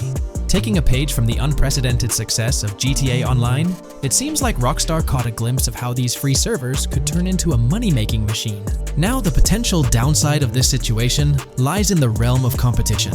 Rockstar's got its A-team working on the custom servers gig. That means anyone outside the Rockstar circle trying to whip up something akin to FiveM is practically painting a target on themselves for a cease and desist. Let's face it, Rockstar might have eyed this strategic move with FiveM from the get-go.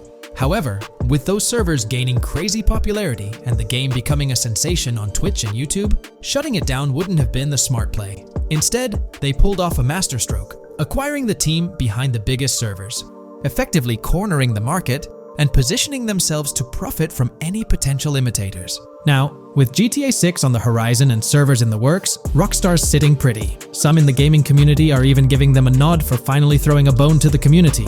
But, and there's always a but, at the end of the day, Rockstar's the one making the rules. We'll all have to toe the line because, quite frankly, there won't be any other alternatives in the neighborhood. So, buckle up for Rockstar's GTA roleplay. It's going to be a wild ride. The landscape has already witnessed the repercussions, with servers and mods being handed the shutdown ticket for not playing by Rockstar's latest rulebook. The new mandates include a strict no to real-life vehicles, mission mods, and porting old Rockstar maps or assets rules that weren't in the playbook just a couple of years back. Now, while the financial backing from a mega corporation might seem like a savvy move on the surface, there's a lingering skepticism about whether it'll blossom into the fairy tale ending we've all been envisioning. It's a bit premature to slap a final verdict on the fate of FiveM once GTA 6 hits the stage. Now, let's consider the potential repercussions for the vibrant RP community.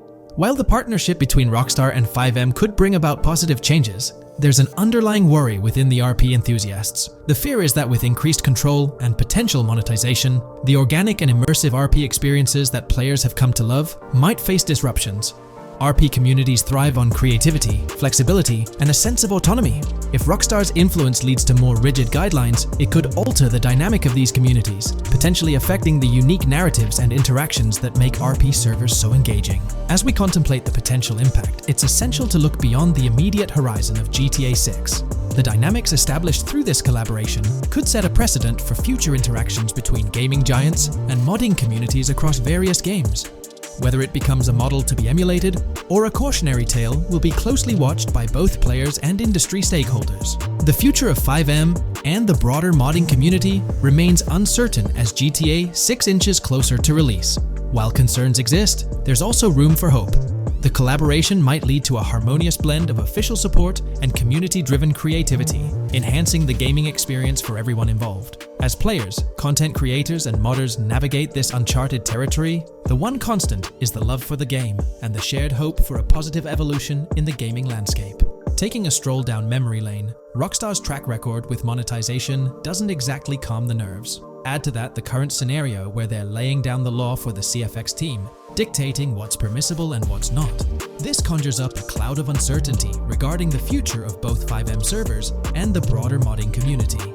Personally, I'm a big fan of RP servers and that immersive content. It's my cup of tea. The idea that the same company that set the stage with GTA 5 might potentially tarnish FiveM, turning it into a monetized maze with no alternatives, that's a bit of a buzzkill.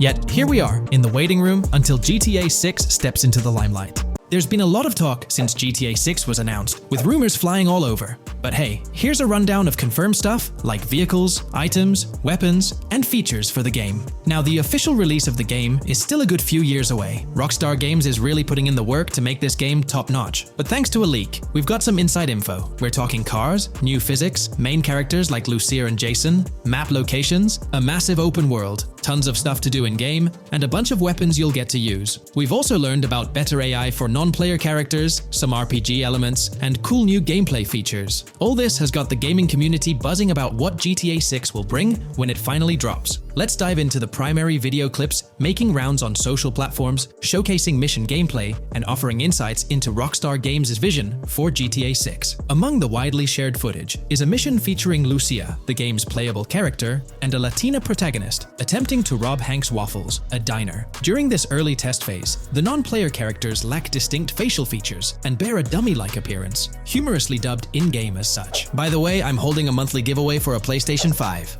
You just need to subscribe and you're entered. Now, back to the video. The NPC's responses are influenced by Lucia's aggressive actions, with various animations depicting the fear evoked by the robbery, akin to the dynamic NPC reactions seen in Red Dead Redemption 2. In the diner heist, Lucia has the option to aim her handgun at a hostage, providing players the choice to either rob or engage in hand-to-hand combat. Managing the hostage adds depth to criminal activities in the game. Jason, the white male protagonist, is also involved in the robbery, allowing players to interact with both characters during the encounter. Jason urges Lucia to act swiftly and escape without a trace, hinting at a relationship reminiscent of Bonnie and Clyde, aligning with previous leaks regarding the game's storyline. The character's appearance bears similarities to actors Eva Mendes and Ryan Gosling from The Place Beyond the Pines, though it remains uncertain if the narrative will mirror the movie's plot. Lucia and Jason appear to be in their late 20s, and the game incorporates a character-switching mechanism seamlessly activated through the controller's D-pad. As the police arrive, Lucia can menace another hostage, leading to a showdown with law enforcement outside. The intricate design of the outdoor area suggests a setting modeled after northern Florida, characterized by lush vegetation.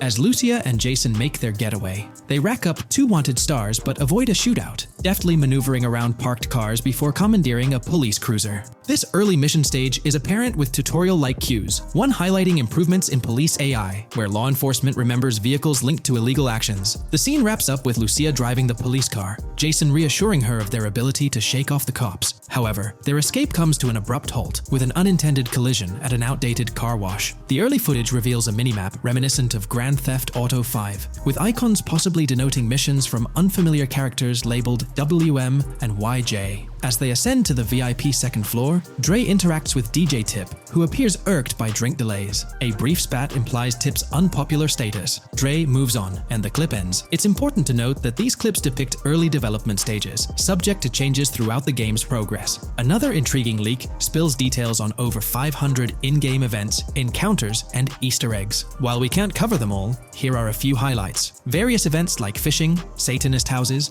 backyard wrestling rings, and big cat mansions offer diverse experiences within the game's universe. There's talk of missing tourists, yard sales offering new clothes, an event resembling insurance fraud from Saints Row, a mysterious voice in a storm drain, potentially a nod to Pennywise, a multi-location Bonnie and Clyde mystery, and a workout challenge hinting at the return of fitness activities. Additionally, within Grand Theft Auto 6, players can stumble upon an island camp, DUI tests, UFO sightings, an animal house, a swamp safari, and the prospect of crazy golf gameplay. Based on insights gathered from the GTA forums, GTA 6's open world is estimated to be at least 2.5 times larger than GTA 5, providing players with a vast and immersive environment to explore. The game draws inspiration from the successful approach seen in Red Dead Redemption 2, promising a meticulously crafted open world with captivating mysteries that elevate the gaming experience. GTA 6's development footage showcases recognizable real-life locations from Florida, such as the Homestead Miami Speedway, reimagined as the Port Gellhorn Racetrack, along with places like Portofino Tower, Sombrero Key Light, Solar Amphitheater Bayfront Park, and Lone Depot Park. Moreover, the inclusion of the 1000 Museum, a high-rise residential condominium in Miami, demonstrates Rockstar's dedication to detail. A metro map mirroring Miami's real version adds to the immersive nature of the game world. The presence of lush grasslands and vegetation hints at potential expansion into Georgia,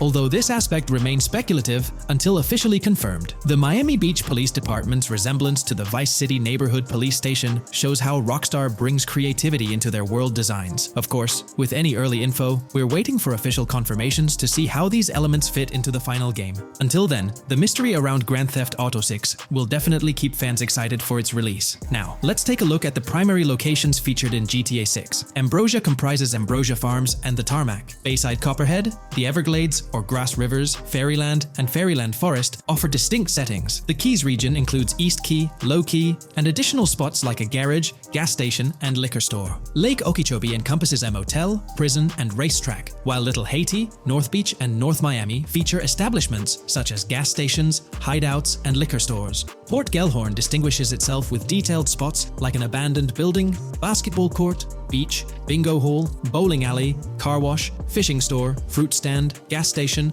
motel, pawn shop, police station, quick shop, raceway, soccer field, and more. Red Hill showcases a forest. South Beach offers a boardwalk, gym, hotel, Ocean Drive, and park, while South Miami Sundown includes a beach and tarmac. Vice Beach encompasses Vice City suburbs and Washington Beach. Miscellaneous locations such as an abandoned hotel, observatory, Fountain of Youth, homeless community, Malibu Club, Monument of Leonida, Redneck Yacht Club, Spaceship House, Underwater Research Facility, and Dinosaur World enrich the gaming world. Recent leaks from this week strongly suggest that Alexandra Christina Echevarri might be the voice behind Lucia in Grand Theft Auto 6. Her voice in a demo reel closely matches the leaked clips of Lucia's dialogues, hinting at her likely portrayal of the character. Throughout this breakdown, we've covered loads of info about Grand Theft Auto 6, diving into different aspects of the game. It was important to cover everything we know about the game so far, and while we're eagerly waiting for it, it might still be a couple of years before we get our hands on it. Let's kick off by highlighting some cool discoveries from the leaked clips, focusing on new features and gameplay details revealed. In one scene, Jason and his pals are chilling by an in-ground pool in a modest neighborhood, cracking jokes about a parody of social media called Life Invader. Their banter brings in playful references to Jay Norris's demise, showcasing that classic Grand Theft Auto humor fans love. Lucia and Jason are shown in animation tests doing different actions like jogging, stopping, and ducking to avoid gunfire. Rockstar's developers also tested vehicle crash physics on an overpass. The highway signs on Interstate 97 mention North Beaches and Lake Leonida, with the current exit leading to Washington Beach. In another interesting scene, Jason finds a shipping container filled with stacks of cash and a motorbike. Various development clips reveal tweaks being made to a vehicle's interior, hinting at potential new designs or customization options for players. Throughout the clips, interactions with NPCs in the open world are demonstrated, including characters taking selfies, which adds depth to the game's environment and immersion. There's a moment where Jason enters a gang member's territory and takes cover behind a truck, showcasing unique animations for characters reacting to being shot. A notable find in the clips is a jetpack, previously leaked by Tom Henderson, which is seen inside the Jack of Hearts Club. The game features parody social media logos like Snapchat, Instagram, and Life Invader. Characters also sport different hairstyles, with details like Lucia's visible bra under her shirt, adding realism. A new feature is the ability for players and NPCs to hold their guns sideways during combat, adding a different dimension to fights. Additionally, Jason is seen twirling his rifle in the air, while another character in a parking lot shoots at him with their pistol held sideways. The leaked clips also reveal early police AI testing, with NPCs showing better cover usage in shootouts. There's a scene where Jason holds up a diner worker with an assault rifle, and while there are dialogue options similar to Red Dead Redemption 2, they seem placeholder for now. Also, Jason's new ability to go prone is a fresh addition to the series. There's a scene in a thrift or antique shop that allows for robbery, potentially serving as a spot to sell stolen items, adding depth to the gameplay. Another feature borrowed from Red Dead Redemption 2 is the ability to pick up and carry bodies, which adds complexity to gameplay. Red Dead Redemption 2's influence can be seen in several other aspects of this game too. The game brings in several RPG elements, like managing food, drinks, sweat, fatigue, and even taming animals, giving players a deeper gameplay experience. References to mountain bike ramps and city bike rentals promise enjoyable cycling activities. The leaked clips mention a bunch of weapons, from firearms like pistols, shotguns, and rifles, to unusual ones like golf clubs, baseball bats, and crowbars. Players can also use equipment such as flashlights, binoculars, lockpicks, and more. Additionally, players can stay in motels and hotels, with the Kington Hotel being one of the options. There's even a pool party with live music for players to check out. References to the Everglades and wildlife like alligators, snakes, raccoons, and birds suggest diverse environments to explore. The weapon wheel system, similar to Red Dead Redemption 2, limits the number of weapons and items players can carry. Lucia can carry a loot bag, possibly used for robberies or stealing from different places. The inventory system allows players to carry health kits and other items for temporary boosts, and Jason can pick up and drop weapons from his inventory. The clips hint at animations like overdose, suggesting unique actions or events in the game. There are indications of horses and horse riding mechanics, possibly inspired by Red Dead Redemption 2. The open world is full of accessible places, including motels, metro stations, restaurants, pawn shops, and supermarkets. Little details like grabbing a gumball from a quick shop machine add to the overall vibe. A cool feature is the ability to shoot while swimming, adding a new layer to combat situations. All these diverse and interesting elements together promise an immersive and fun gaming experience in Grand Theft Auto 6. Let's dive into the cars of GTA 6. Shout out to the GTA forums for putting together this info. You can find links below to join the discussions. There's a bunch of confirmed vehicles. We're talking the Blista Compact, Ocelot Locust, and a car that looks like an early 90s Buick Skylark. Then there are some new cars without official names, like a 90s Chevy Caprice, a Chevy Malibu from 2016 onwards, a Chevy Sonic, and a Honda Accord from 2018 to 2022. And you know how Rockstar rolls, they'll give these cars their own funny names like they always do. There's more on the list too. Albany Primo, Benefactor Shafter LWB, a mix of Ford Explorer and Tahoe from the 90s or 2000s, a Toyota RAV4 from 2018 onwards, with a mix of Lexus NX style, and a Mercedes Grill, Pegassi Tauros, a 1980s Jeep CJA Scrambler, a 5th Gen F150, a G20 conversion van, a Brute Camper, Vapid Speedo, HV Mixer, Metro Mover, D-Class Sheriff SUV, Mobatsu Sanchez Livery, Nagasaki Street Blazer, a 1970s Ford Ranchero, a 1971 Buick Estate, an Albany Emperor, D-Class Turbo Sabre, Yoga Classic, the Contender, and Sadler. Moreover, gamers can anticipate a range of vehicles in Grand Theft Auto 6, including the Slam Van Pickup, Bobcat XL, an updated Regina, Alpha, Gauntlet Classic, Moonbeam Helion, Boxville Go Postal, an unidentified Albany vehicle drawing inspiration from a 1959 to 60 Cadillac, a Rebel, an unknown Asian sedan, a Ferrazzi or Feroci, Baller, Novak, Buffalo STX, Alpha and Feudo, a Benson NF 890, Buffalo without a sports bumper, and the Steyr and Landstalker. This extensive lineup promises an immersive and varied driving experience for players within the game. What's got you hyped about this game? Share your thoughts in the comments below.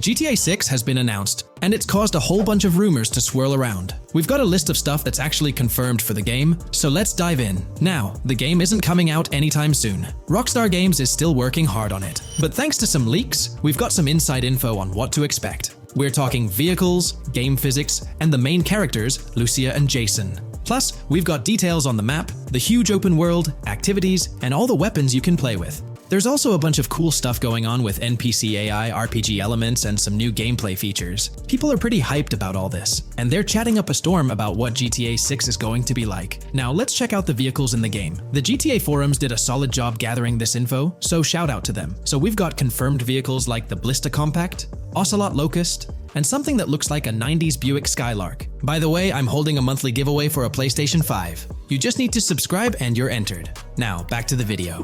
There are a bunch of other cars too, without official names, like a 90s Chevy Caprice, a 2016 present Chevy Malibu, a Chevy Sonic, and a 2018 to 2022 Honda Accord. Rockstar usually gives these cars funny names. Other rides include the Albany Primo, Benefactor Shafter LWB, something that's like a mix of Ford Explorer and Tahoe from the 90s or 2000s, a 2018 present Toyota RAV4, with Lexus NX vibes and a Mercedes grille, the Pegassi Tauros, a 1980s Jeep CJA Scrambler, a 5th-gen F-150, a G20 conversion van, a Brute Camper, a Vapid Speedo, HY Mixer, Metro Mover, D-Class Sheriff SUV, Mobatsu Sanchez Livery, Nagasaki Street Blazer, a 1970s Ford Ranchero, a 1971 Buick Estate, an Albany Emperor, D-Class Turbo Sabre, Yoga Classic, the Contender, and Sadler. And don't forget the Slam Van Pickup, Bobcat XL, an updated Regina Alpha, Gauntlet Classic, Moonbeam Helion, Boxville Go Postal, an unknown Albany car that's based on a 1959-60 Cadillac, a Rebel, some Asian sedan, Ferrari or Feroci, Baller, Novak, Buffalo STX, Alpha and Feudo, a Benson, NF 890, Buffalo with no sports bumper, and the Stanier and Landstalker. With all these vehicles, GTA 6 is going to be quite the ride. Now let's talk about some gameplay clips making the rounds on social media. They give us a sneak peek at missions and what Rockstar is up to. One clip shows Lucia, our main character, trying to rob a place called Hank's Waffles, a diner. In this early test, the non-player characters look kinda generic and are jokingly called dummies in the game. The NPCs react to Lucia's aggressive moves, and their animations show they're pretty freaked out, kind of like what we saw in Red Dead Redemption 2. During the robbery, Lucia can aim her gun at a hostage, giving you the choice to rob or have a face-off. Taking a hostage adds some spice to the crime. Jason, the other protagonist, is there too, and you can interact with both characters during the heist. Jason pushes Lucia to hurry up and make a clean getaway, hinting at a Bonnie and Clyde-style partnership, which lines up with earlier leaks about the game's story. People are even saying that Lucia and Jason look like Eva Mendes and Ryan Gosling from the Place Beyond the Pines movie, but we're not sure if the game's story will follow a similar path. Lucia and Jason look like they're in their late 20s. You can switch between them in the game using the controller's D-pad. When the cops show up, Lucia can threaten another hostage, and it leads to a face-off with the police outside. The outdoor area looks like it's inspired by northern Florida with all the greenery. While trying to escape, Lucia and Jason rack up 2 wanted stars, but instead of a shootout, they skillfully maneuver through parked cars and hijack a police cruiser. You can tell it's an early part of the game from the tutorial-like prompts, including one about the police getting smarter and remembering cars involved in crimes. The clip ends with Lucia driving off in the stolen police car, and Jason assures her they can shake the cops. But their getaway ends with an accidental crash at an old car wash. In the next mission, Jason and Lucia hit up a strip club called Jack of Hearts and run into Dre, who's chatting with another lady. Dre talks about his music dreams and hints at someone named Boopy. During this chat, we get messages from 2 new contacts, Billy and RB Shaw, through a WhatsApp parody. The early footage shows a minimap that looks like the one in GTA 5, with icons that probably stand for missions from characters labeled WM and YJ. As they head up to the VIP second floor, Dre has a run-in with DJ Tip, who's upset about waiting for drinks. Dre steps in, but it's clear that Tip isn't the most popular guy. Dre moves on, and that's where the clip ends. Just remember, this is early development footage, and things might change as the game gets closer to release. Another leak spills the beans on more than 500 world events, encounters, and Easter eggs you'll come across while playing. There's too much to cover, but I'll mention a few interesting ones. You'll find stuff like missing tourists, yard sales with new clothes, an event that's a bit like the insurance fraud thing in Saints Row, a voice in the storm drain that might remind you of Pennywise, a Bonnie and Clyde mystery that spans different places, and a workout challenge that suggests fitness activities are back. Players can also stumble upon an island camp, DUI tests, UFO sightings, an animal house, a swamp safari, and even the possibility of playing some crazy golf. There's a hint that the basketball court might be back too.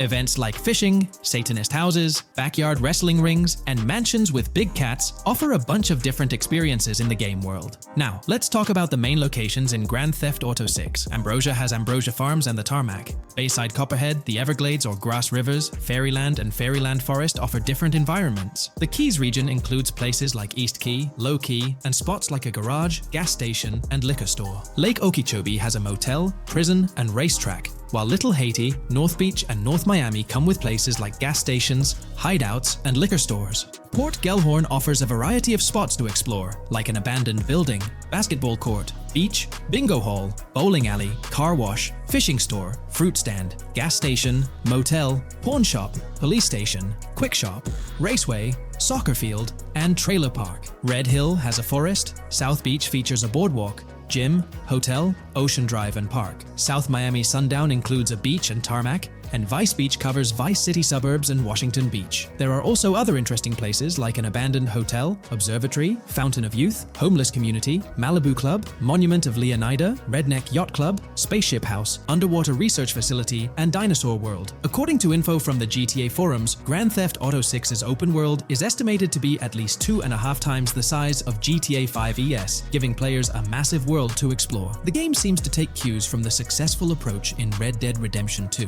promising a well-designed open world with intriguing mysteries. We've spotted some real-life Florida locations in GTA 6's development footage, like the Homestead Miami Speedway turned into the Port Gellhorn racetrack, and recognizable places such as Portofino Tower, Sombrero Key Light, Solar Amphitheater Bayfront Park, and Lone Depot Park. Even the 1000 Museum, a high-rise condo in Miami, is in the game, showing Rockstar's attention to detail. A metro map that's a match for Miami's real one suggests a deep immersion in the game world. The lush landscapes and greenery might hint at a move into Georgia, but that's just speculation until we get official word. Details like the Vice City Neighborhood Police Department resembling the Miami Beach Police Department show Rockstar's creativity and world design. As always, we're waiting for official announcements to see how all these elements come together in the final game. Until then, the mystery of Grand Theft Auto 6 keeps fans excited. There's a recent leak suggesting that Alexandra Christina Echevarri could be the voice behind Lucia in Grand Theft Auto 6. Her voice from a demo reel seems to match up with Lucia's leaked dialogue. We've covered a ton of info about Grand Theft Auto 6, from gameplay details to new features. It's important to remember that the game might still be a couple of years away from release, so we'll have to be patient. Now, let's dig into some interesting findings from the leaked clips. We see Jason and his pals hanging out by an in-ground pool in a lower-income neighborhood, cracking jokes about a parody of social media called Life Invader.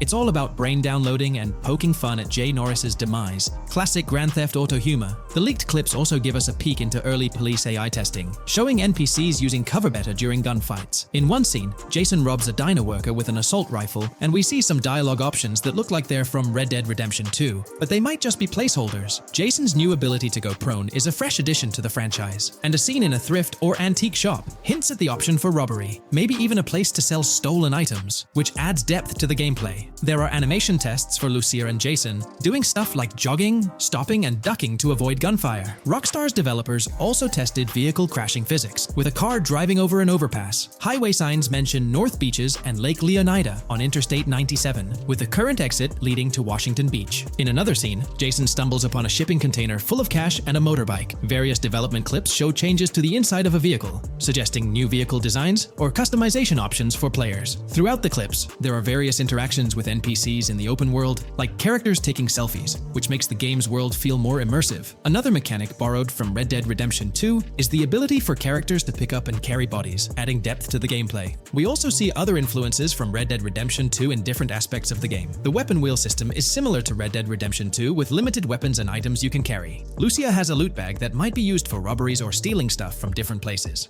The inventory system lets players hang on to health kits and other items for temporary buffs, and Jason can pick up and drop weapons from his inventory. In one scene, Jason enters a gang member's territory and takes cover behind a truck, and we see unique animations for characters reacting to getting shot. There's a mention of a jetpack that was previously leaked by Tom Henderson, and it's inside the Jack of Hearts Club. The game includes parody logos for social media like Snapchat, Instagram, and Life Invader. Characters have different hairstyles, and there are realistic details, like Lucia's bra showing under her shirt, which adds to the game's realism. A new feature is the ability for players and NPCs to hold their guns sideways, which changes things up in combat. We also see Jason doing some fancy rifle tricks in the air, and another character in a parking lot shoots at him while holding his pistol sideways. The clips mention animations like overdose, which hints at unique actions or events in the game. There are hints of horses and horse riding mechanics, likely inspired by Red Dead Redemption 2.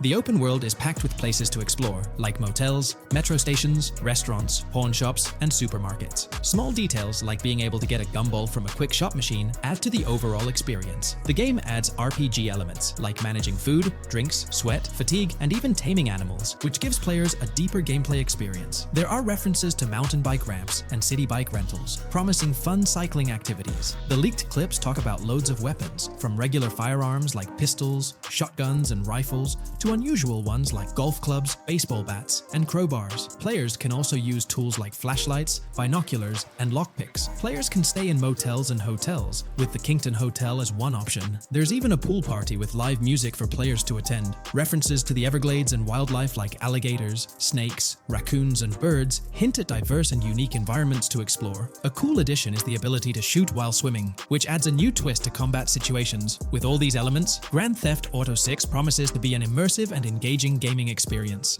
In today's video, we'll delve into the most recent iteration of the GTA 6 mapping endeavor. We'll explore the freshest alterations introduced to the map, including newly incorporated locales and adjusted road placements. Additionally, we'll examine some intriguing revelations stemming from the inaugural official trailer, such as the appearance of a swordfish. Furthermore, we aim to tackle one of the pivotal queries surrounding GTA 6, the extent of Rockstar's intention to amalgamate multiple states into the fictional entity of Leonida. We'll sift through all available clues, encompassing leaks and insights from the initial trailer, to shed light on the potential inclusion of Georgia in the game. Let's kick off by scrutinizing the latest rendition of the GTA 6 mapping endeavor.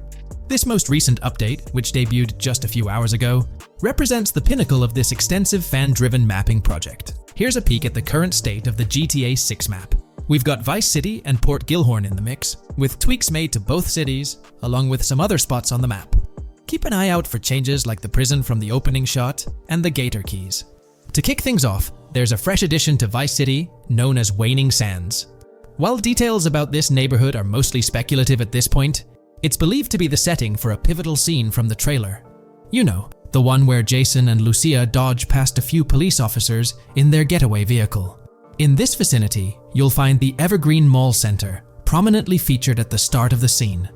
Keep an eye out for a sign on the right side of the frame, showcasing various stores set to be part of this plaza. In a recent mapping video, there was some speculation about whether this plaza would be fully accessible. While only part of the name MLE is visible at the top of the sign, it seems the mapping community is also leaning towards it being called Evergreen MLE. However, the exact location of the MLE within the plaza is still up for speculation. Notice how the buildings on the map are marked in red? Well, there are a few other speculative additions to Waning Sands. These include a gas station, Sailbolt K condos, and Cricket Club condos. Here's what we're using as a reference. You can catch a glimpse of the gas station roof along with other nearby buildings. In a previous video, we floated the idea that this could be Topgolf in Dalal, Florida. However, it seems unlikely now since the placement doesn't quite line up. But hey, let's hold off judgment until we know more. Now, let's talk about some updates in the positioning of various elements.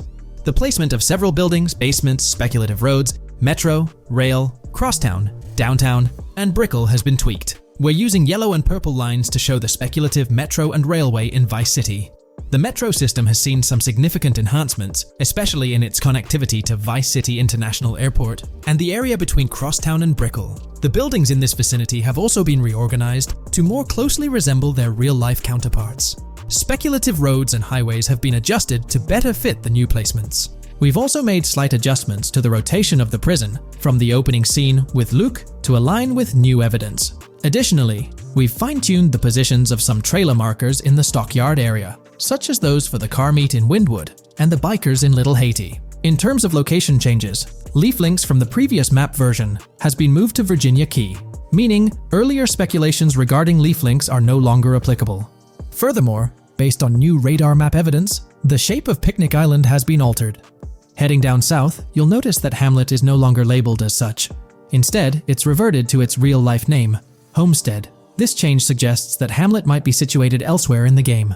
Now, shifting our focus to Port Gellhorn, the other major city on the map, it's also undergone some updates. We've added more speculative details for the area across the body of water on the other side of Buer Bridge, incorporating new evidence into the mix. Today, we're delving into the realm of GTA 6 Online, the upcoming multiplayer aspect of Rockstar Games' Grand Theft Auto 6. We'll dissect all the insights gathered from leaks back in 2022, alongside an intriguing anti-cheat patent filed by Rockstar's parent company, Take-Two Interactive. This patent offers a glimpse into how the forthcoming online experience aims to ensure a safer environment compared to the current GTA Online. Furthermore, we'll explore a novel method Rockstar plans to implement in GTA 6 for managing online sessions.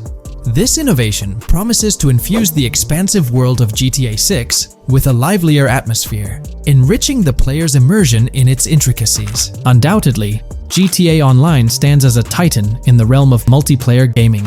Its enduring popularity has significantly contributed to the ongoing success of GTA 5 over the past 11 years. This success owes much to Rockstar's astute strategy, crafting a robust core game with GTA 5 and then supplementing it with regular content updates for the online segment.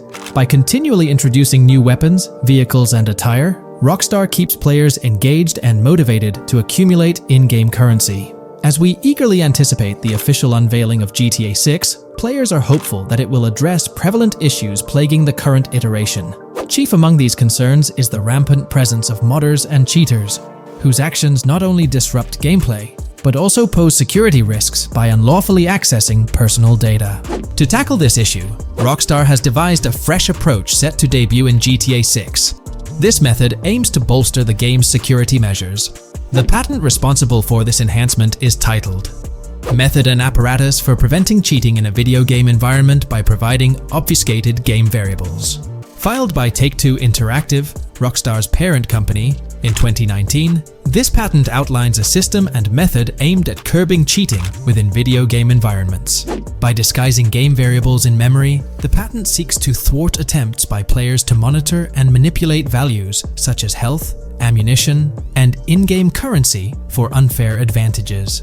Traditionally, developers combat such exploits by encrypting, coding, or obfuscating the location of these values, alongside implementing integrity checks to detect unauthorized modifications.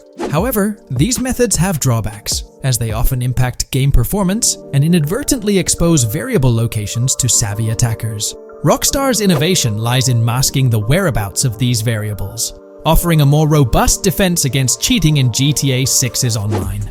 I won't delve into the technical intricacies, but essentially, Rockstar employs a clever and seemingly straightforward technique to conceal these values. This makes it considerably tougher for attackers to pinpoint their locations. While the concept of masking values may seem straightforward, its effectiveness in bolstering stability and enhancing security for the future online segment is paramount. Moving forward, let's turn our attention to the next patent, titled System and Method for Session Management in a Multiplayer Network Gaming Environment. Filed by T2 Interactive in 2021, this patent addresses disclosed are systems and methods for session management. The disclosed system allows for seamless merging and splitting of network sessions in a multiplayer network gaming environment. Seamless session management allows dynamic movement of players in a virtual world during gameplay without unnecessary loading and/or stalling. As the players in the virtual world move around, the management of active game sessions can be improved to affect a more realistic perceived population.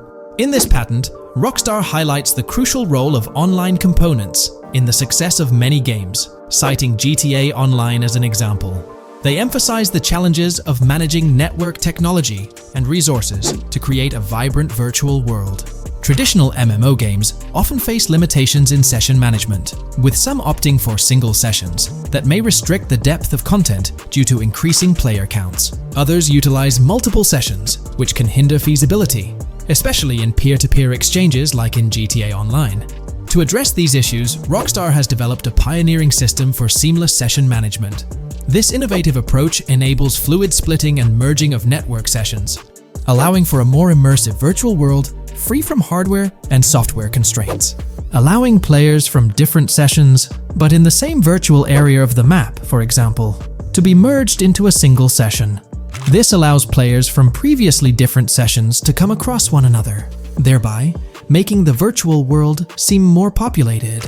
As an additional advantage, seamless session merging handles many network failures silently. In prior art systems, a player who loses network connectivity can be kicked out of a session and may not be able to rejoin because they are in a session by themselves.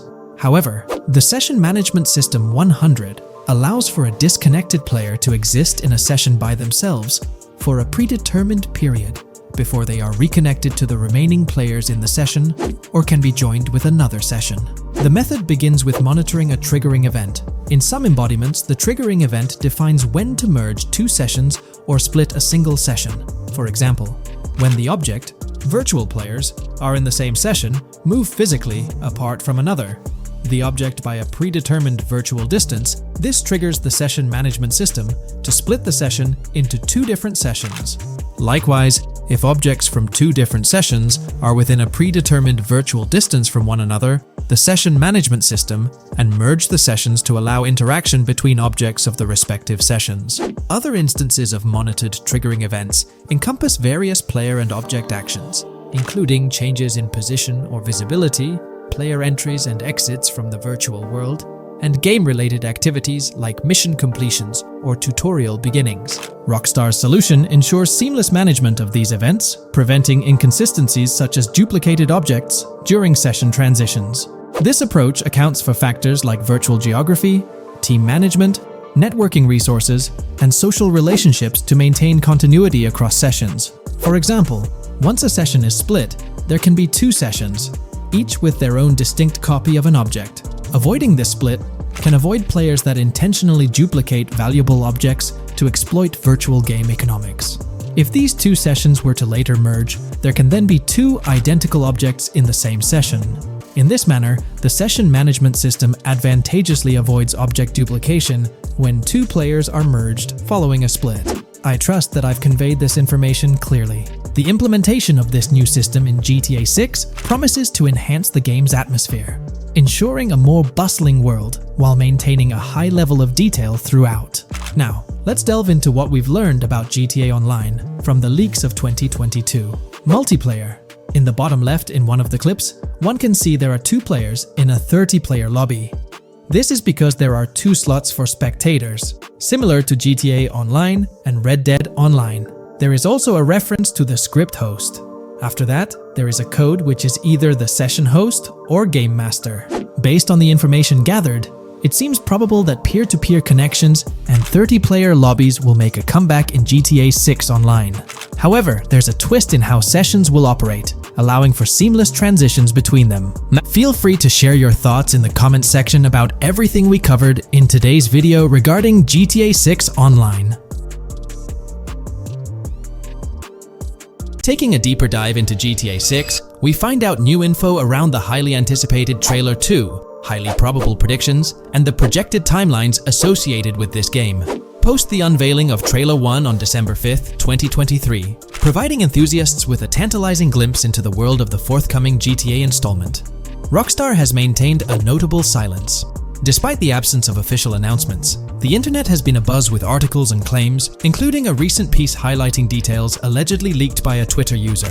It's prudent to approach such assertions with a discerning eye, given the prevalence of misinformation in the digital space, especially with the emergence of numerous GTA 6-themed accounts. Interestingly, amidst the sea of speculations, it's essential to acknowledge the presence of individuals who accurately leaked details about the first trailer on Reddit before its official release. One mysterious figure stands out, predicting not only the featured song, but also pinpointing the release date, directing curious minds to their username as a form of verification. This individual, while refraining from sharing disruptive insights into the game's development, did provide a tantalizing glimpse into new features. Among the disclosed features are the intriguing prospect of dual-wielding weapons, confirmed instances of gore and dismemberment, and the promise of varied sunset colors. A unique addition to the GTA universe includes a Miami-themed 3v3 basketball element, with a connection drawn to a hypothetical collaboration between Rockstar and LeBron James. The figure behind these leaks, having created their account on November 19, 2023, mysteriously vanished shortly after sharing these details, leaving behind a trail of speculative wonder. As we navigate through these uncharted waters of gaming anticipation, the veil of mystery surrounding GTA 6 continues to captivate and enthrall gaming enthusiasts worldwide. Diving deeper into the intricacies surrounding the leaked gameplay footage, it's important to clarify that what we witnessed is not a true representation of the final product. The showcased gameplay is derived from an older build, and the developers have assured the gaming community that the game will undergo significant visual enhancements. This preliminary look is merely a glimpse, offering little resemblance to the expansive and refined map that will unfold when the game is officially released. In evaluating the validity of information, it's pertinent to underscore that Jamie King's perspectives on GTA 6 hold little value, and the credibility of the Reddit leak stands stronger. As is customary in the gaming landscape, a level of skepticism is warranted, particularly given the prevalence of misinformation circulating through various GTA 6 related accounts. Now, turning our focus to the anticipation surrounding the release of the second trailer for GTA 6, historical trends provide valuable insights. Examining the timelines of previous releases, such as GTA 5 and Red Dead Redemption 2, reveals a consistent pattern. The second trailer typically arrives approximately a year after the debut of the first one. This established rhythm aligns with expectations for GTA 6. Considering the guidance from Rockstar and its parent company, Take-Two Interactive, which envisions the game's release in fiscal year 2025, ending on March 31st, the stage is set for an eagerly awaited gaming experience. The projected revenue of $8 billion underscores the ambitious plans to deliver groundbreaking titles, with GTA 6 at the forefront. The confirmation of the 2025 release through the first official trailer adds another layer of certainty to the equation. With the prospective release of GTA 6 in the first quarter of 2025, the logical assumption is that the second trailer will make its debut sometime in 2024. Speculations within the gaming community have surfaced, with one user dissecting the first trailer and estimating an August or October release for Trailer 2, followed by a potential final trailer in January. The sentiment resonates with the idea of maintaining momentum and sustaining excitement among fans. An intriguing twist enters the narrative with the potential release of the PS5 Pro in November, suggesting a strategic move to reduce the waiting time for additional information. As the community engages in this dynamic dance of anticipation, excitement mounts for the next trailer, where glimpses of actual gameplay are eagerly awaited. Venturing deeper into the realm of anticipation surrounding GTA 6, comparisons with Red Dead Redemption 2, which boasted 6 trailers, underscore the immense budget and expansive scope that the upcoming installment is set to showcase. Expectations are set for a dynamic marketing approach with 2 trailers, each dedicated to unraveling the story of a protagonist. This anticipation is further fueled by the likelihood of a dedicated gameplay trailer, shedding light on the mechanics and features, as well as a comprehensive trailer providing insights into the vastness of the game's map. Additionally, there's a tantalizing prospect of a trailer focusing on the diverse groups and gangs that inhabit distinct zones within the game. This comprehensive promotional strategy is indicative of a monumental project that promises to redefine the gaming landscape. Now, let's unravel the rationale behind the assertion that GTA 6 is poised for a late 2025 release. Examining the historical trajectory of game releases, particularly the 2-year gap between the initial trailer and the game hitting the shelves, aligns seamlessly with fiscal reports. This alignment serves as a solid foundation for confidence in predicting the game's availability by the end of 2025. Pondering the intriguing possibility that GTA 6's launch timeline might mirror that of its predecessor, GTA 5, sparks curiosity. Noting the first teaser trailer's debut on November 2nd, 2011, and comparing it with GTA 5's unveiling on December 5th, 2023, there's a parallelism that invites speculation.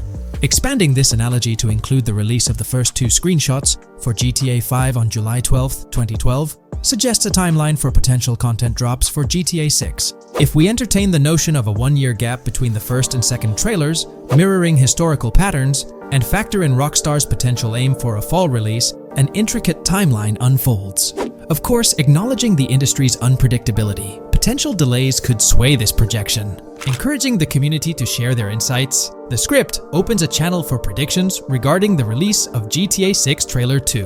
For those intrigued by a personal timeline, A meticulous projection is presented. The anticipation of Trailer 2, making its debut around April or May 2024, strategically ahead of the summer, is poised to keep the gaming community buzzing. Subsequent to this, the prediction of a third trailer, potentially a gameplay trailer, surfacing around October or November of the same year, with the possibility of extending into December, adds to the excitement. Early 2025 is earmarked for another critical trailer, presumably a launch trailer, complemented by TV spots to amplify the buzz. During the interim periods, additional content drops are anticipated, featuring new screenshots, short-form videos, and artworks, ensuring a sustained engagement with the gaming audience. Acknowledging the evolving landscape of marketing, the script posits that character trailers, a hallmark of GTA 5's promotional strategy, may not be a focal point this time. The shift from 3 protagonists in GTA 5 to 2 in the current installment lends credence to this assertion. The first trailer introduced Lucia, and the prediction is that the second trailer will shift the spotlight to Jason, offering glimpses into his character and potentially unveiling more facets of the game's map, including Sport Gilhorn. Furthermore, a dedicated story trailer is envisioned, delving deeper into the narrative, characters, and plot. If Rockstar aims to sustain the momentum generated by the first trailer and is eyeing an early 2025 release, the likelihood of witnessing the second trailer before the summer of the current year becomes plausible. This expansive and speculative exploration of GTA 6's potential trajectory invites the gaming community to share their perspectives, fostering an engaging discourse in the comments section. New scoop just dropped. GTA 6 gears up for the last leg of development, with Rockstar calling back its staff to the office full-time. This intel's straight from Bloomberg journalist Jason Schreier, fresh in his latest Bloomberg piece. Today, we're diving deep into what Schreier shared. Known as a trusted voice in the gaming sphere, let's unpack his insights. Let's not waste time any longer and dive right into Jason Schreier's article. Grand Theft automaker Rockstar Games asks workers to return to office 5 days a week.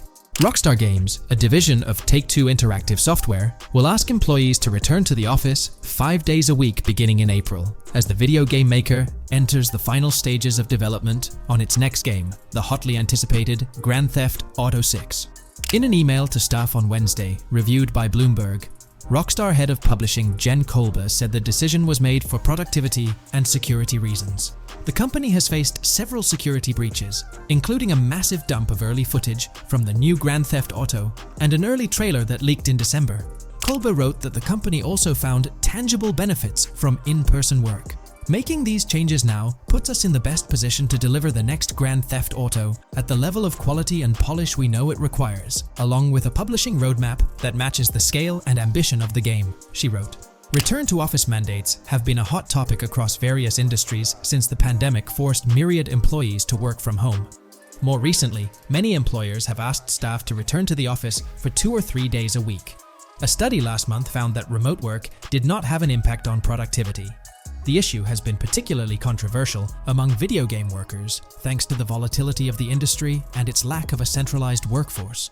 Many of 2023's biggest video game hits, such as Marvel's Spider-Man 2 from Insomniac Games, were developed remotely. Rockstar's in the final stretch of developing Grand Theft Auto 6, hinting at a possible early 2025 launch.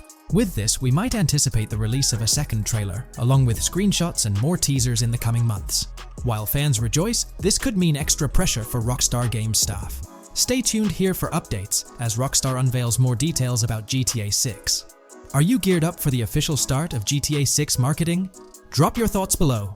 There's been quite a buzz about Jason, one of the main leads in the highly anticipated Grand Theft Auto 6. People are spinning theories left, right, and center, suggesting he might be an undercover cop, an agent, an ex-cop, or even someone with a military background. It's been the talk of the town ever since the first official trailer dropped. Now, I've got to warn you, what we're about to discuss might just spoil a bit of the GTA 6 storyline for you. But hey, if you've been keeping tabs on the GTA 6 grapevine, chances are you've already heard murmurs about these theories. Now, I gotta stress, folks, that as exciting as these speculations are, they're just that, speculations. Nothing set in stone. But here's the deal. There are some interesting things in Jason's outfit from certain glimpses in the trailers and Rockstar's promotional stuff that sort of fuel these speculations. They're like breadcrumbs teasing us about Jason's potential undercover identity. So today, I'm here to unravel these clues and take you through the evidence we've got so far. We'll start with the very first trailer of Grand Theft Auto 6. You know, the one that set the internet on fire? We'll dissect it bit by bit and get into the nitty-gritty of this theory that's got the GTA 6 community all hyped up. And it's not just about the trailers, folks. Oh no, there's a whole treasure trove of articles out there discussing findings made by fans, diving into details, and connecting dots. We're gonna sift through all that too. And hey, while we're at it, let's not forget about the actors. There's been some chatter about who might be stepping into the shoes of Jason in this game.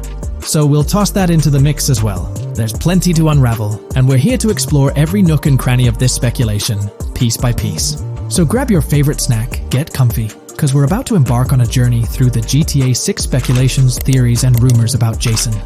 Let's start off by jumping into this interesting Reddit post. I've seen some speculation that Jason is an undercover cop makes sense since we see first-person gameplay of a police raid. I'm guessing he falls in love with Lucia, and his storm between his duty and his love could be not true, but it seems like it would be a good twist in something Rockstar would do. Okay, let's take a deeper dive into this scene where we encounter these 4 police officers. They're pretty unmistakably cops with that distinct police badge on their body armor. It's crucial to note the small details here, especially regarding their attire, as it might hold some key information. Now, among this squad of officers, there's one guy who stands out from the rest. He's chilling on the far right, sporting a casual white tank top, while the others are all suited up in body armor, their caps turned backward. This difference suggests a hierarchy within the group, making us wonder if this dude's perhaps a higher up or holds a different position within the force. The intriguing part, though, is the context of this scene. It feels like a pivotal moment, almost as if these officers are significant characters in the narrative. But let's pump the brakes a bit. It's all speculation at this point. We can't be certain of their importance or their roles in the storyline just yet. Now, let's loop this back to Jason, the main focus of our attention. There's a striking connection here. The cop on the far right and the one in the middle, both sporting these distinct olive green cargo pants. These pants seem to be a part of their uniform, something that catches the eye. But here's the twist. The same style of cargo pants is seen on Jason in the official Grand Theft Auto 6 artwork released by Rockstar. Coincidence? Maybe, but it feels like too much of a match to ignore. What's up with these pants? Is it a fashion trend among the police force in the GTA 6 universe? Or could it be hinting at a deeper connection between these officers and our protagonist Jason? The plot thickens, and we're left to ponder the significance of these subtle visual cues. Is there a backstory linking these officers to Jason? Or is it merely a design choice by the creators to establish a visual pattern? We're left with questions, my friends. Questions that make us itch to uncover more about this intriguing storyline. So, buckle up as we continue this investigation, piecing together clues and theories, aiming to decipher the enigmatic links between these officers and our mysterious main character, Jason. There's a whole world of possibilities waiting to be explored within the realm of Grand Theft Auto 6. Let's dive into this article by Exputer that further supports this rumor. GTA 6 fans have been busy digging into the lore of both protagonists since the trailer dropped. It appears that users may already have found notable details about Jason. A slew of forums and posts have popped up with speculations with evidence that complies with prior findings. A post by the Redditor, Jack_Torrance80, on the GTA 6 subreddit solidifies the past rumors that clarified that Jason would start the game as a cop. The pants worn by the protagonist in the GTA 6 poster are a part of the official uniform of Miami-Dade Police. The green cargo pants are the same color used by the Miami-Dade Police SWAT team. Additionally, the inclusion of body cam footage in the trailer may also imply his past background as a cop. It is speculated that he was dismissed from the service during the events of the game, having to continue his life as a petty thief. In the side-by-side comparison, you'll notice something intriguing. Those pants on the right in the image are an exact match to the ones worn by those police officers in the trailer clip. The detailing with those black bands and the gun holsters, it's all there. But here's where it gets interesting. Jason, in the official artwork, doesn't seem to have any of those gun holsters. It's as if he decided to part ways with that gear when he left the police force, holding onto only those distinctive pants. Now, about that white tank top he's sporting in the artwork, it bears a striking resemblance to the one worn by the cop, positioned on the far right in that clip. It's these little connections that make you wonder if there's more to it than meets the eye. Could it be a deliberate choice by the creators to hint at Jason's past, subtly linking him to the law enforcement world? Or is it just a coincidence? In the comments of the Reddit post, a user says, He is probably a dismissed cop or soldier, got too desperate and started to do petty crimes. Lucia brings him the local connections and scores, and he uses his former police training skills in weaponry and vehicles. A dismissed corrupt cop or soldier, a freshly out of jail ex-prisoner. Victor Vance and Tommy Vercetti. And there could be more parallels between these two pairs of characters if you think about it. Vic was being betrayed again and again in his storyline. When he finally decided to quit, his brother pushed him to enter another deal with Tommy, which eventually killed him. Tommy, on the other hand, is a more cunning and ambitious person. He promised Rosenberg to leave him a piece of his Vice City empire, but later abandoned him and left him exiled in Las Venturas. These observations really bring up some compelling comparisons, especially when looking at Tommy Vercetti and Victor Vance from previous GTA installments. There's a chance we might see echoes of similar themes or storylines reflected in GTA 6, which lines up nicely with what Rockstar teased in the trailer. Let's zero in on Jason's haircut. It's clean-cut and short, a style often associated with law enforcement or military personnel. That detail might not be just a coincidence. It could be a deliberate choice by the creators to hint at Jason's past as an ex-cop or someone with a military background. It adds an extra layer of depth to his character, don't you think? I'm genuinely interested in hearing your take on this theory. There is a lot of evidence supporting this theory, and it might be a major deal as we might be working with the police possibly in GTA 6. That would be a completely new gameplay element in the GTA series, so we have a lot to look forward to. Tell me, what are your thoughts and opinions about Jason's potential background, whether he's linked to law enforcement or not, as it could shed more light on this intriguing speculation.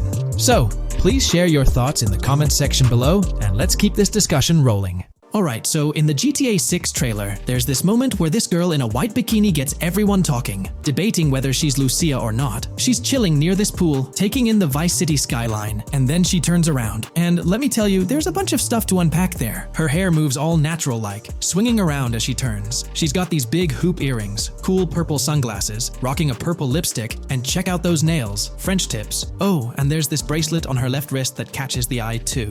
Now, here's the deal. Some folks are saying, nah, there is absolutely no way that is Lucia, or it just doesn't cross anyone's mind. Their argument? She looks different from how Lucia appeared in other shots, especially in that jumpsuit and during the whole crime spree with Jason. But hold up, there's a good chance that in GTA Online, customization's gonna be off the charts. Need a different haircut? No biggie, just swing by the in-game salon. Problem solved. So, who knows? This bikini girl might just be a customized version of Lucia with a whole new look and vibe. By the way, I'm holding a monthly giveaway for a PlayStation 5. You just need to subscribe and you're entered. Now, back to the video. You know, I'm pretty confident that it won't cause much trouble, just like in GTA 5 or Red Dead Redemption 2. It feels like they'll let us switch up our characters' hairstyles again, which is pretty cool. Now, about this scene, it looks like it's happening at a totally different stage of the game. At the start, Lucia's all locked up in jail, doing those petty crimes and all. But in this snippet, she's looking like she's hit the jackpot. Loads of success and riches. There's more to this in the trailer, giving us a peek into what a thriving Lucia might look like. She's sporting a different hairstyle, dressed to the nines, hanging out in a fancy car with Jason behind the wheel. And to top it off, the girl's getting her photos taken by the paparazzi. Some folks out there are betting that this bikini girl is gonna be the face of Rockstar's marketing strategy. You know, just like how they've always had that iconic female figure in their marketing since the good old days of GTA 3. So, putting it all together, it really seems like this bikini girl is Lucia. From the style to the little details like the various hairstyles, everything seems to point in that direction. It's exciting to get these glimpses of what Lucia's different phases might look like in the game.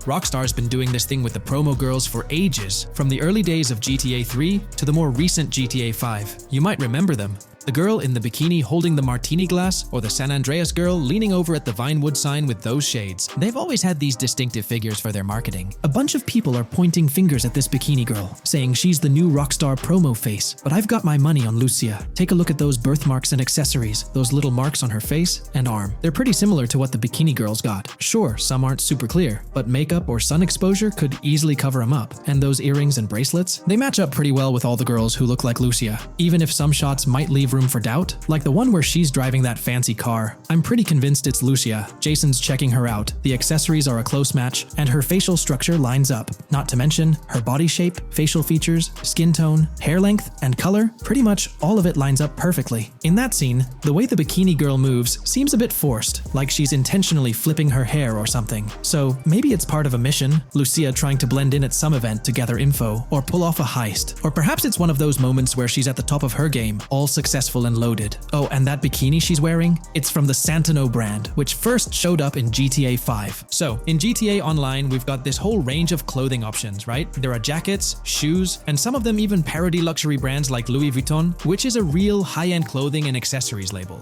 Now, some people are throwing around this theory that the bikini girl might be a returning character from the old GTA Vice City like Mercedes Cortez, but honestly, that's way off. Vice City was set in the 80s, and GTA 6 is gonna be in the present, like probably around 2023. So, the timelines just don't add up. Even though this bikini girl looks a bit different and acts a bit like an influencer, I'm pretty convinced she's Lucia. She's got those same body features and face structure as Lucia, and Lucia's a game changer as the first leading lady in modern Rockstar games. Before her, female characters mostly played supporting roles or were just NPCs in GTA games, never the main focus. Rockstar tends to put a lot of effort into their main characters. The little differences like the sunglasses or lipstick don't bother me much. We know there'll be in-game stuff you can buy, like accessories. And hey, being able to change hairstyles was a big deal in games like Red Dead Redemption 2 and GTA 5. So I'm pretty confident that the girl in that white bikini on that Vice City rooftop is Lucia. But yeah, I get it, there's gonna be a lot of chatter and debate. Remember the crazy theories from past GTA trailers? Like people saying the homeless guy was Nico Bellic, or that Michael was an older Tommy Vercetti? It's always possible I might be wrong. But to me, it all seems to point to Lucia here. Let me know what you think about Lucia in the comments below. Is she really the white bikini girl or not? I'd love to hear your thoughts down there. If you enjoyed this video, a thumbs up would be cool. And hey, if you're new here and want to stay updated on all things GTA and Rockstar games, consider hitting the subscribe button. Also, click that notification bell, because sometimes YouTube acts up, and the bell helps you stay in the loop with new videos. Anyway, thanks for watching, folks. Take care and catch you in the next video.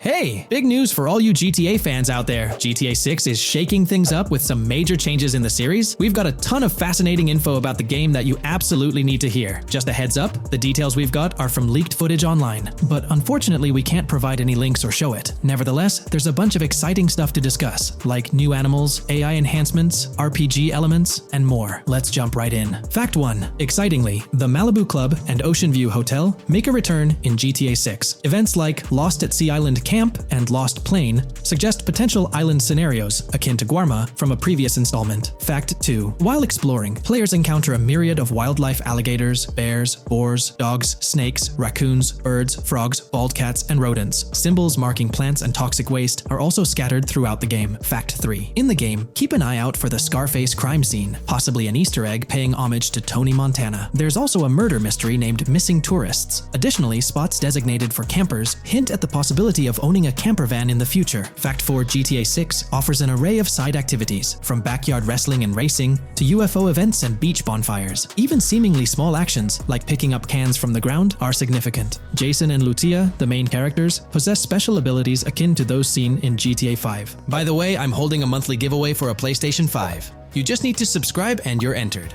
Now, back to the video. Fact 5. Jason and Lucia's safe house serves as a motel, a central hub for their activities. The game's world features various street gangs, each with its distinct vibe. Characters exhibit different personalities, including romantic, chaotic, cool, pragmatic chaotic, and pragmatic cool. Fact 6. Gameplay enhancements in GTA 6 introduce the option to use zip ties on NPCs for stealth mechanics, alongside the ability to carry bodies, enriching the depth of stealth elements. Fact 7. The gunplay in GTA 6 mirrors the mechanics seen in Red Dead Redemption 2 and Max Payne 3. It might be worth exploring those games before GTA 6's release if you haven't already. And activities? GTA 6 offers an abundance, from fishing and wild golf to basketball, football, and soccer. There are gyms for training, a yacht club, and even a racetrack. Fact 8. Prepare for a contemporary setting, post GTA 5 events. The game meticulously recreates numerous Miami landmarks, such as a grand tennis court, a bustling football stadium, and a lively amphitheater. The map encompasses an airport and a functional tram system with an airport stop. And that's not all. The Florida Keys and a swampy region named Grass Rivers, reminiscent of the Everglades, are part of the game. Players can navigate swamp boats in this area. Fact 9. GTA 6 boasts a diverse arsenal, from melee options like golf clubs, pool cues, crowbars, and bats to a spectrum of firearms ranging from pistols to snipers and RPGs. The weapon selection is extensive. You can even personalize how your character handles weapons. Additionally, there's an assortment of throwable items like grenades, molotovs, and yes, even golf balls. Fact 10. Get ready for some seriously upgraded NPC interactions. Now, you'll have choices such as threatening, robbing, shooting, or restraining them. Some missions will even involve gesture-based actions, taking a cue from Red Dead Redemption 2. Car damage has been ramped up for realism, and the interior detailing is insanely intricate, complete with functional dashboards. Fact 11. Weapons are undergoing a transformation in GTA 6, drawing inspiration from Red Dead Redemption 2. Instead of a sprawling weapon wheel, you'll have specific slots for small firearms, melee weapons, rifles, and shotguns.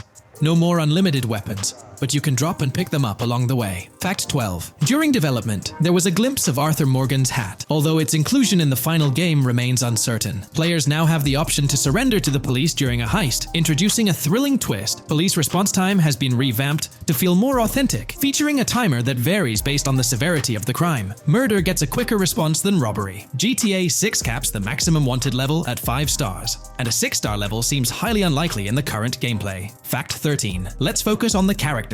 GTA 6 introduces us to two main protagonists, Jason, portrayed by Brian Zampella, and Lucia, played by Alexandra C. Echevarri, marking the franchise's first playable female character. You can seamlessly switch between them, and they also happen to be a couple, drawing inspiration from the legendary duo Bonnie and Clyde. Fact 14. Clothing in the game behaves in a remarkably realistic manner. You can accessorize with items like sunglasses, watches, wristbands, and hats, each with various wear styles. The attention to detail is impressive, with sweat, dirt, and wrinkles adding to the overall realism. Fact 15. Internally referred to as Project Americas, GTA 6 had a codename during its development, akin to GTA 5, Rush, and Red Dead Redemption 2, Bonnier. Originally, the plan was for a larger map encompassing North and South America, but Rockstar's approach changes scaled it down. Nonetheless, the game promises to deliver a memorable experience with its features and diverse locations. Fact 16. The game incorporates RPG elements like weight and muscle management, highlighted in the Spool Couple Workout Challenge. Leaked footage revealed Jason and Lucia's apartments. For instance, Jason's place includes a bathtub for in-game baths. Fact 17. Rockstar plans to continuously introduce new missions and cities post GTA 6's launch. Whether this expansion is for online or story mode remains unclarified. Expect an enhanced cover system, surpassing what we've seen in other Rockstar games. Fact 18. Don't overlook the Kingston Hotel. It's a bustling spot with pool parties and live music, adding vibrancy to GTA 6's world. Fact 19. A significant enhancement in GTA 6 revolves around NPC behavior. NPCs come in varied sizes and shapes, and their reactions feel incredibly authentic. Wave a gun around and nearby folks might understandably panic. The game also features an intricate injury system, including concussions. Fact 20. Now, let's delve into the stunning visuals and exciting new features. Characters will naturally grow facial hair over time in GTA 6. Moreover, the game world will introduce a social platform called What's Up, resembling a playful version of WhatsApp. Excitingly for fans, spoof versions of social media platforms like Life Invader, Facebook, Bleeder, Twitter, and Snapmatic, Instagram, are making a comeback. Fact 21. Let's focus on our main characters, Jason and Lucia, each with their own inventory and a shared one. Your inventory can hold a variety of items like wine, soda, and fruit. Additionally, there's a duffel bag system facilitating easy transportation of supplies and weapons. Fact 22. Rockstar approaches storytelling in GTA 6 with greater caution, avoiding offensive jokes and being considerate about groups that might feel targeted. The narrative unfolds through chapters, akin to Red Dead Redemption 2's structure. Fact 23. Robberies take center stage in GTA 6, spanning from significant heists to smaller scores. There are easy scores like targeting bingo body shops, burnout skirts at Cafe Caraway, clothing stores, food trucks, massage parlors, and more. Moreover, the inclusion of robbing shipping containers elevates the thrill to a whole new level. Fact 24. Gameplay takes a significant leap. For the first time in GTA, players can crouch and go prone, introducing tactical elements. RPG elements also come into play, hinting at hunger mechanics and animal interactions, expanding the game's depth. Fact 25. GTA 6's map officially surpasses the size of GTA 5. This time the spotlight is on Vice City, an area inspired by Miami and its surroundings, offering players a vast and diverse landscape. There's even a lake featured in one of the videos, hinting at a significant part of Florida being included in the game. Fact 26. Hold tight. The jetpack makes its return. Shooting from cars is also part of the thrill, adding an extra layer of excitement. And brace yourself. GTA 6 introduces 18 brand new vehicles to the franchise. Fact 27.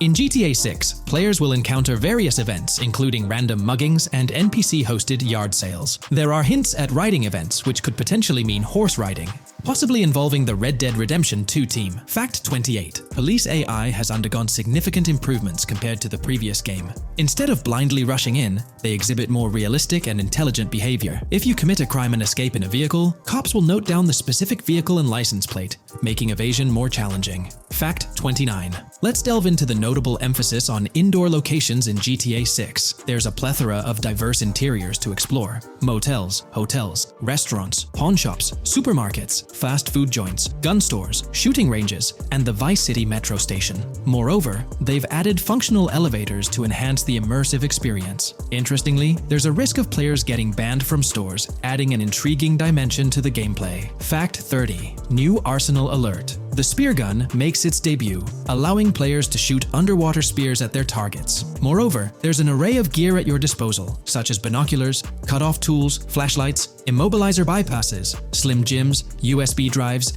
tasers, zip ties, and auto dialers.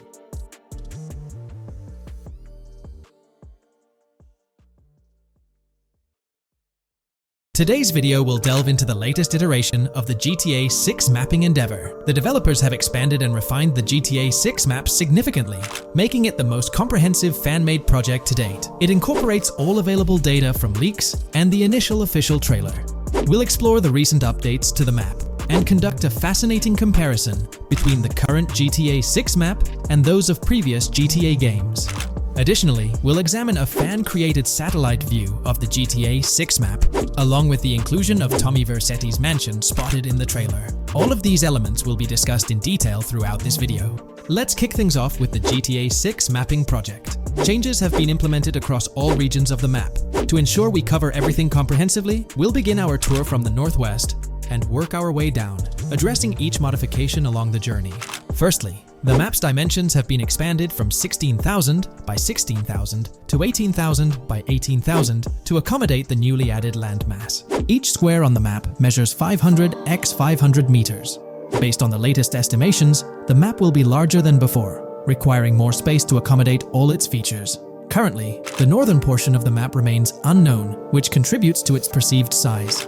Hence, the map extends beyond what's visible on the screen. According to rumors, the GTA 6 map is speculated to encompass 3 major cities. Presently, we're aware of 2. Vice City, the largest city, and Port Gorn, which has undergone further expansion in the latest map update. The third location, Yorktown, is anticipated to be modeled after Tampa. Rumors suggest that it could be the third major city featured on the map. However, at present, there's limited information available about it in the leaks. The only indication we have is a sign displaying New York Tune within Port Gorn. Regarding Port Gorn, details are scarce apart from its name and general location. It's positioned north of Fort Calorn and east of Yorktown. Moving on, we encounter Hank Hill, one of the notable elevations in the game.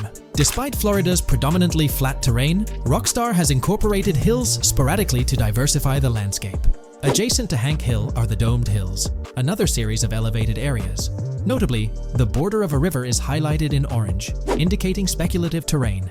Nonetheless, it appears to be situated in the vicinity of Red Hill, a small town positioned near Lake Leonida. The largest body of water, Lake Leonida, sits approximately at the map's midpoint, drawing parallels to Lake Okeechobee in real life. To the north of Lake Leonida lies Fairyland Forest, a wooded area neighboring Fairyland, a playful nod to Disney World. To the east of Lake Leonida, you'll find Ambrosia and Laurel, 2 additional small towns, along with North Beaches. Heading south from Yorktown, we reach Port Gorn, which has undergone expansion westward.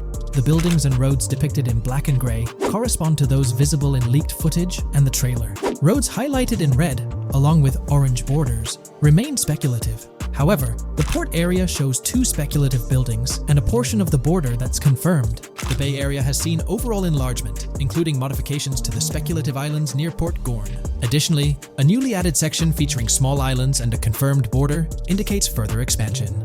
With these developments, Port Gorn's size may rival that of Vice City. It might not match Vice City's scale, but it could rival, if not surpass, GTA 5's Los Santos, which is remarkable, considering it's our second city on the map. Additionally, the confirmed borders of Port Goro have been adjusted based on new evidence. The remaining areas in Port Goro largely remain unchanged.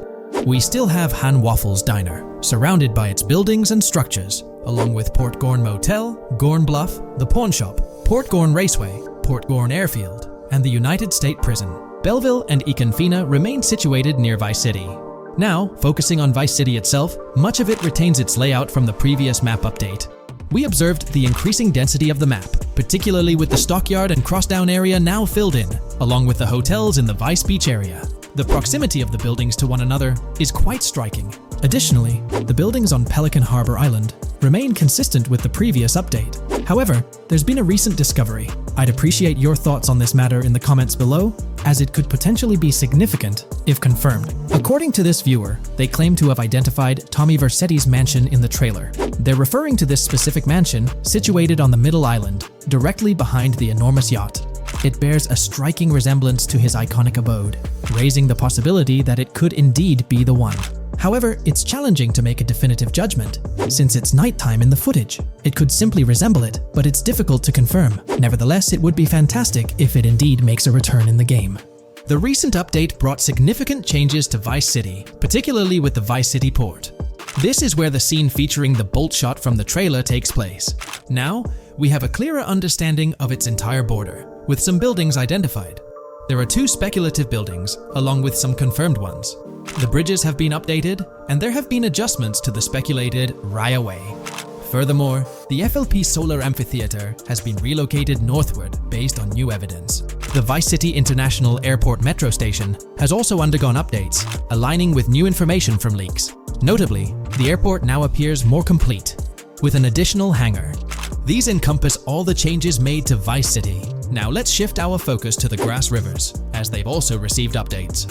The speculative landmass along the west coast has been adjusted to accommodate the map expansion. Notably, the Lake SLW waterway now connects to the Grass Rivers, providing insight into the potential appearance of this swampy region on the map. A scene from the trailer showcased the airbolt, a vehicle likely used for traversing these areas. Hamlet remains in its original position, serving as a parody of Homestead. It's interesting to note the location of the Shaka Shed, situated in the middle of the Grass Rivers, reminiscent of the shacks seen in Lemoyne in Red Dead Redemption 2. This suggests that this area may draw inspiration from its counterpart. Furthermore, I anticipate hunting to be quite intense in this region, given the presence of alligators, snakes, and lizards. The diverse wildlife, particularly at night, is bound to create a thrilling atmosphere. Additionally, changes have been made to the Gator Keys and the surrounding islands, as observed in the trailer. More specifically, there have been additions to speculative locations, such as Bird Key, based on new evidence. Additionally, some speculative areas across the map have been updated. That wraps up the analysis of the latest version of the GTA 6 mapping project. It'll be intriguing to see how closely it aligns with the actual map. Moreover, let's delve into a fascinating comparison between this latest version and all the other maps in the GTA series. Take a look at this comparison. On the left side, you'll find the latest version of the GTA 6 mapping project. Above it, there's the map of North Yankton from GTA 5. To the right of the North Yankton map, you'll see the island of Copico from GTA Online. Next to Copico, there's the GTA 5 map. Below that, we have the GTA 4 map. Below the GTA 4 map are the maps of Liberty City and GTA 3. And finally, at the bottom, there's the map of GTA San Andreas. One of the first things I noticed is how compact the GTA 4 map appears compared to others. Despite its small size, it boasted greater density than the GTA V map. Streets were closely packed, and every inch of space was utilized efficiently. Anyone who's played GTA 4 can attest to the unparalleled density of its city, brimming with intricate details. I anticipate a similar level of density and attention to detail in the GTA 6 map. Considering the vastness of the GTA 4 map, despite its modest size, I expect the density in GTA 6 to match, if not surpass, that level. Even though GTA 6 is already approximately twice the size of the GTA 5 map, the addition of intricate details will make it feel even more expansive. Now, let's examine a comparison between the old GTA Vice City map and the latest version of the GTA 6 mapping project. The old Vice City map has been superimposed onto the new one, allowing for a visual comparison of the two. What caught my attention was the size of the GTA Vice City map, which is quite substantial. However, in GTA 6, improvements are expected across the board.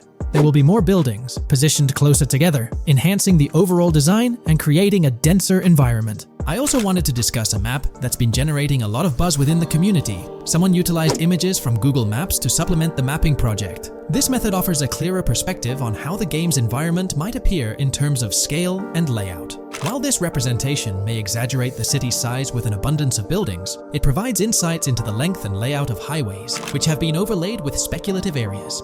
Additionally, looking at Yorktown, despite the lack of details, its size hints at the potential scale of both Yorktown and Port Gorn. Furthermore, the top portion of the map may resemble the depiction, although details remain uncertain.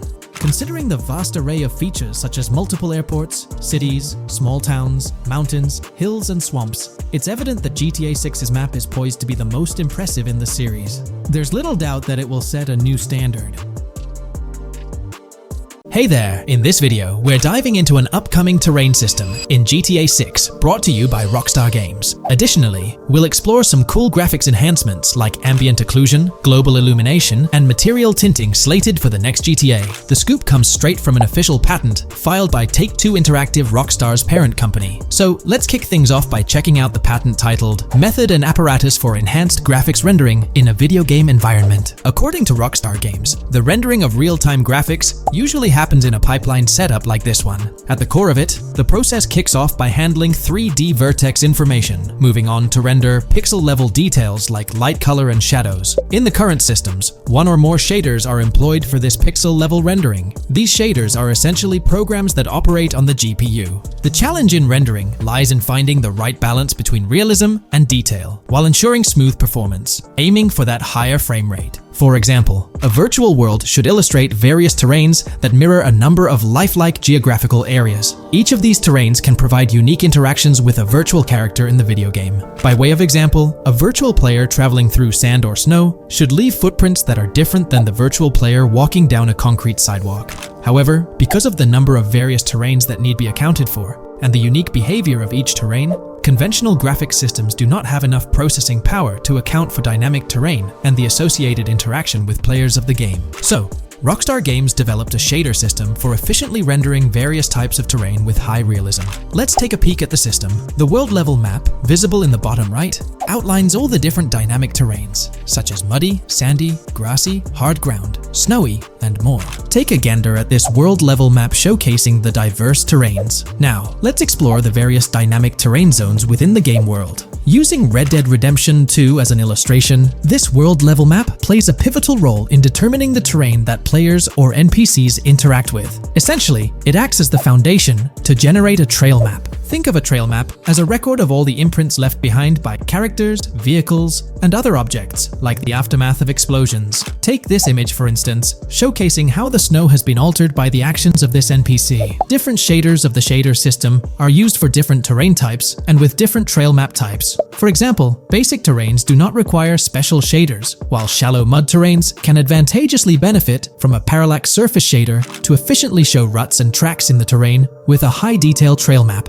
As an additional example, deep mud terrain may use a tessellation surface shader to model the ruts and tracks in the mud. You might be aware that in Red Dead Redemption 2, you can leave realistic footprints in the snow and mud. Rockstar explained that they employed two shaders for this effect: parallax maps and desolation. These shaders create a convincing illusion of high-level deformation, where footprints appear on the terrain's surface. In reality, the surface is warped but not physically deformed, ensuring a smooth and polished movement experience. In GTA 6, they're applying the same technique to bring an extra layer of realism. This will be particularly noticeable with explosions, firing RPGs at the ground, walking through mud, or driving vehicles through it, each leaving distinct tracks based on the terrain. RPGs, for instance, will create craters on the ground. This adds a significant level of interactivity, making it feel like you're genuinely impacting the game world in real time. Despite it being an illusion, the result will be remarkably realistic, akin to the snow in Red Dead Redemption 2. To sum it up, this graphics rendering patent encompasses the dynamic terrain, ambient occlusion, global illumination, and material tinting, all exciting new features making their way to GTA 6. Rockstar has invented and patented new graphics rendering systems, which aims to fix some of the problems of traditional graphics rendering systems to make graphics rendering more efficient, thus improving performance and allowing for better, more realistic, and more immersive visuals. Dynamic terrain system. This is a system that records and creates trail maps which make it possible that terrains can be visually deformed when being interacted with in various ways. Players, NPCs, vehicles, objects, and explosions can affect the terrain. For example, leaving footprints or vehicle tracks in sand can be seen in action in Trailer 1. Explosions will leave craters in the terrain as well. It's also possible for certain changes to the terrain to disappear over time. For example, footprints and tracks in mud disappearing after some time, since the viscosity of mud makes it return to its normal state after some time. There are different types of terrains, for example, muddy, sandy, hard ground, grassy, or snowy terrain. Each type of terrain will react differently. A sandy terrain will be more easily deformed than a grassy terrain, for example. In the initial part of our video, we delved into the rendering pipeline, which also incorporates a lighting stage. While conventional systems often utilize cube maps for pre-rendering lighting, it's worth noting that this is mainly for static elements. When it comes to dynamic characters, pre-computed lighting falls short in accommodating changes from objects within the scene. Although ambient occlusion can be pre-baked, it lacks the capability to update dynamically. Realism takes a hit due to this. Conventional systems often incorporate static lights to mimic reflected light, like sunlight bouncing off the ground and under a table. However, this static approach fails to update with changes in the light source. To address these challenges, Rockstar has patented new systems. Ambient occlusion. This is a graphics technique that can be utilized in multiple forms to determine how light and shading are displayed on an object. It can lead to darkened areas, enhanced contrast, and improved surfaces due to this technology. This patent's ambient occlusion system offers some special advantages. Determined by either preset or randomized assets based on developer discretion, the lighting can greatly provide a new vision to world building to make certain areas stand out, akin to a real-life setting. Global illumination. Global illumination is a graphics rendering technique that models how light is bounced off of surfaces onto other surfaces in direct light, rather than being limited to just the light that hits a surface directly from a light source, direct light. Rockstar's system detailed in this patent uses a bounce map that is projected in a top-down fashion to determine reflected light off of the ground. This bounce map is then converted into a texture that provides an approximation for the expected bounce back of light. This simulates the effect that would be achieved rendering the multiple passes of lighting to account for the natural bounce reflections. The bounce map can then be integrated into the lighting pipeline. During this, a technique is used to determine the area that needs this extra pass for each frame. This way, only the visible and required area is rendered with this technique, thus making it very efficient and less performance intensive. Overall, this provides many of the benefits of ray tracing without the computational expense. Ray-traced global illumination will probably still be in the game. For example, Lucia prison clip in Trailer 1. This special system is just a way to render large-scale global illumination efficiently. Now, let's touch on the final problem that Rockstar has addressed through this patent with conventional systems. Finally, as another example, to develop a rich and engaging game world, it is advantageous to populate the world with variations of similar objects. In other words, you do not want every simulated person, cow, gun, car, cart, ship, or animal generated in the game to look the same. Because the 3D model for many of these objects would be identical, variation was traditionally accomplished by creating different texture files to paint a different look on the object. For example, two variants of a cow model could be created, one with a texture to create a brown cow, and the other with a texture to create a black cow. These prior art systems created the desired variety at the cost of artist time, computer memory, and resources to maintain a multitude of different hand-authored variants for each in-game object. To combat this, Rockstar is introducing material tinting. RDR2 had a system that could tint the color of clothes to create far more variations on NPCs. This new patent is an evolution of that system and allows for creating of several in-game object variants from a single model. It can not only modify an object's colors, but other material properties, such as metalness and lighting parameters, or add additional layers to it, such as mud, snow, or dust as well. Envision the extent of customization that awaits in this game. Summing up the official patent for graphics rendering, it's evident that Rockstar has elevated numerous systems from Red Dead Redemption 2. Share your thoughts on everything covered in today's video in the comments below. In today's video, I'll be discussing the recent developments in the GTA 6 mapping project. We'll delve into the latest additions, including new locations featured in Trailer 1, adjustments to existing locations, refinements in certain areas, and exciting discoveries from the latest trailer, such as the yacht interior, surfboards, Princess Robot Bubblegum, and more. Let's start by examining the mapping project itself. It's been some time since our last update on this front, and there have been notable changes to the map since then. This iteration represents the most recent version of the GTA 6 mapping project, spearheaded by Dupe's 0R. Below, you'll find a roster of individuals who have contributed to this endeavor, and it's worth noting that this list has been recently updated. This project stands as the largest and most comprehensive effort within the fan community, with the goal of predicting the map of GTA 6 as accurately as possible prior to its official unveiling. DupZ0R mentioned that there's still an extensive list of elements to incorporate and modify, but for now, this update suffices. Anticipate further alterations to the map in subsequent updates. This iteration represents the latest version of the GTA 6 mapping project. Notable adjustments have been made to the legend and the manner in which various elements are annotated on the map. All markers now include viewing cones to indicate their general viewing direction. However, it's important to note that the angle of these cones is merely symbolic. Additionally, speculative location markers have been updated with red outlines to differentiate them from non-location markers. Furthermore, coordinate markers now display their corresponding clip names for easier identification. Changes have also been made to the naming conventions in the key section. For instance, you'll notice that the markers now include the names of the clips they are derived from. Let's delve into the alterations specific to Vice City. The angles of Rock Ridge and Stockyard have been tweaked to align with calculations/evidence and to better match the coordinates. By observing the outlines, you can see that both the Rock Ridge and Stockyard areas have been subtly adjusted, ensuring a more cohesive layout. There's a noticeable improvement in alignment. A notable update to the map is this section here. Previously, absent features have been incorporated from the edges of one of Rock Ridge's mini-maps, and adjustments have been made to the water's edge in that vicinity, now depicted in dark green to indicate the genuine boundaries of this section of the Vice River. Additionally, several buildings in the Rock Ridge area have been identified, including the Rock Ridge Community Research Center, Miami Police Department, Venture Apartments, Orange and Pink, 7071 Warren Thacker Manor, inspired by Martin Fine Villa, Palace Cafe and Diary, all sourced from leaks. Furthermore, there are two speculative markers outlined in red, representing locations from the trailer. One in Rock Ridge is speculated to be the Hammer Hamlet Ladies location, while the other marks the high roller scene from the trailer.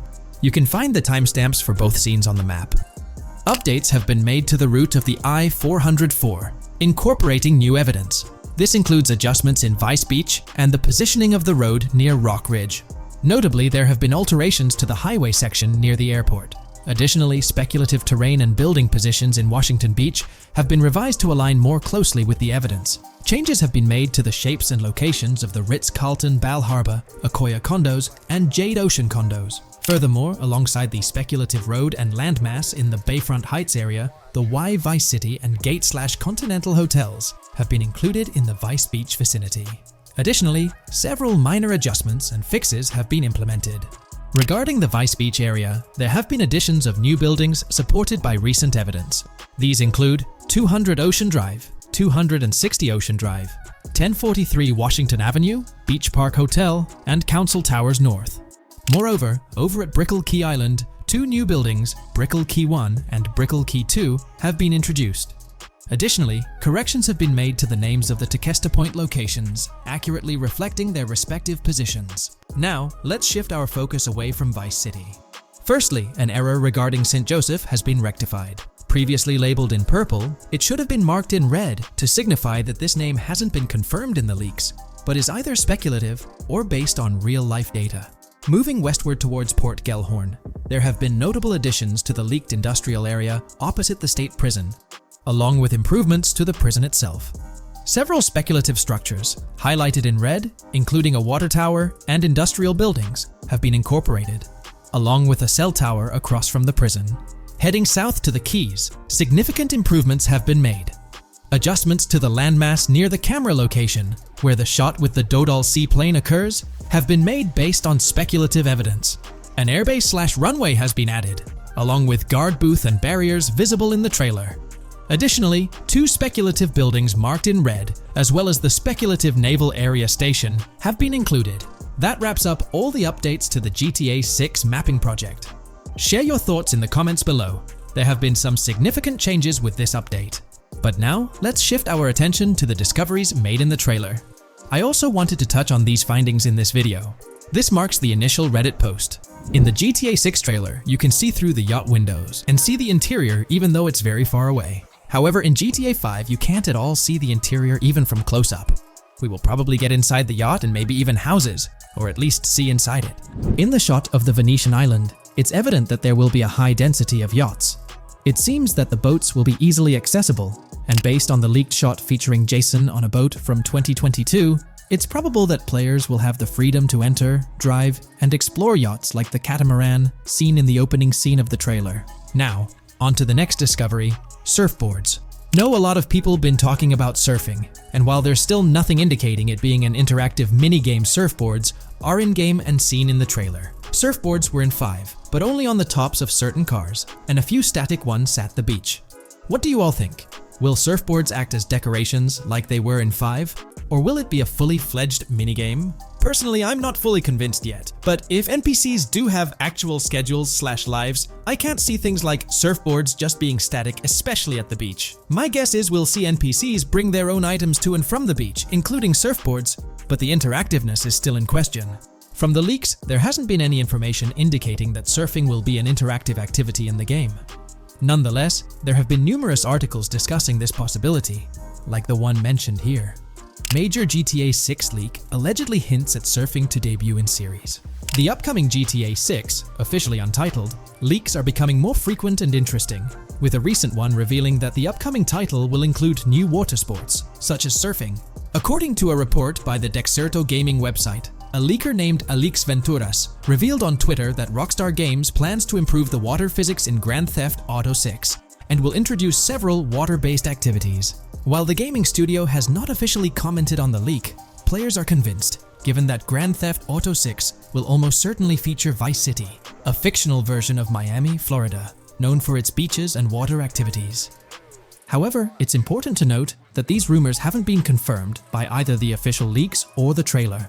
It remains to be seen whether these surfboards will merely serve as decorations. Now, on to the next and final discovery I'd like to highlight in this video, which might just be your favorite. Princess Robot Bubblegum is confirmed to be in GTA 6.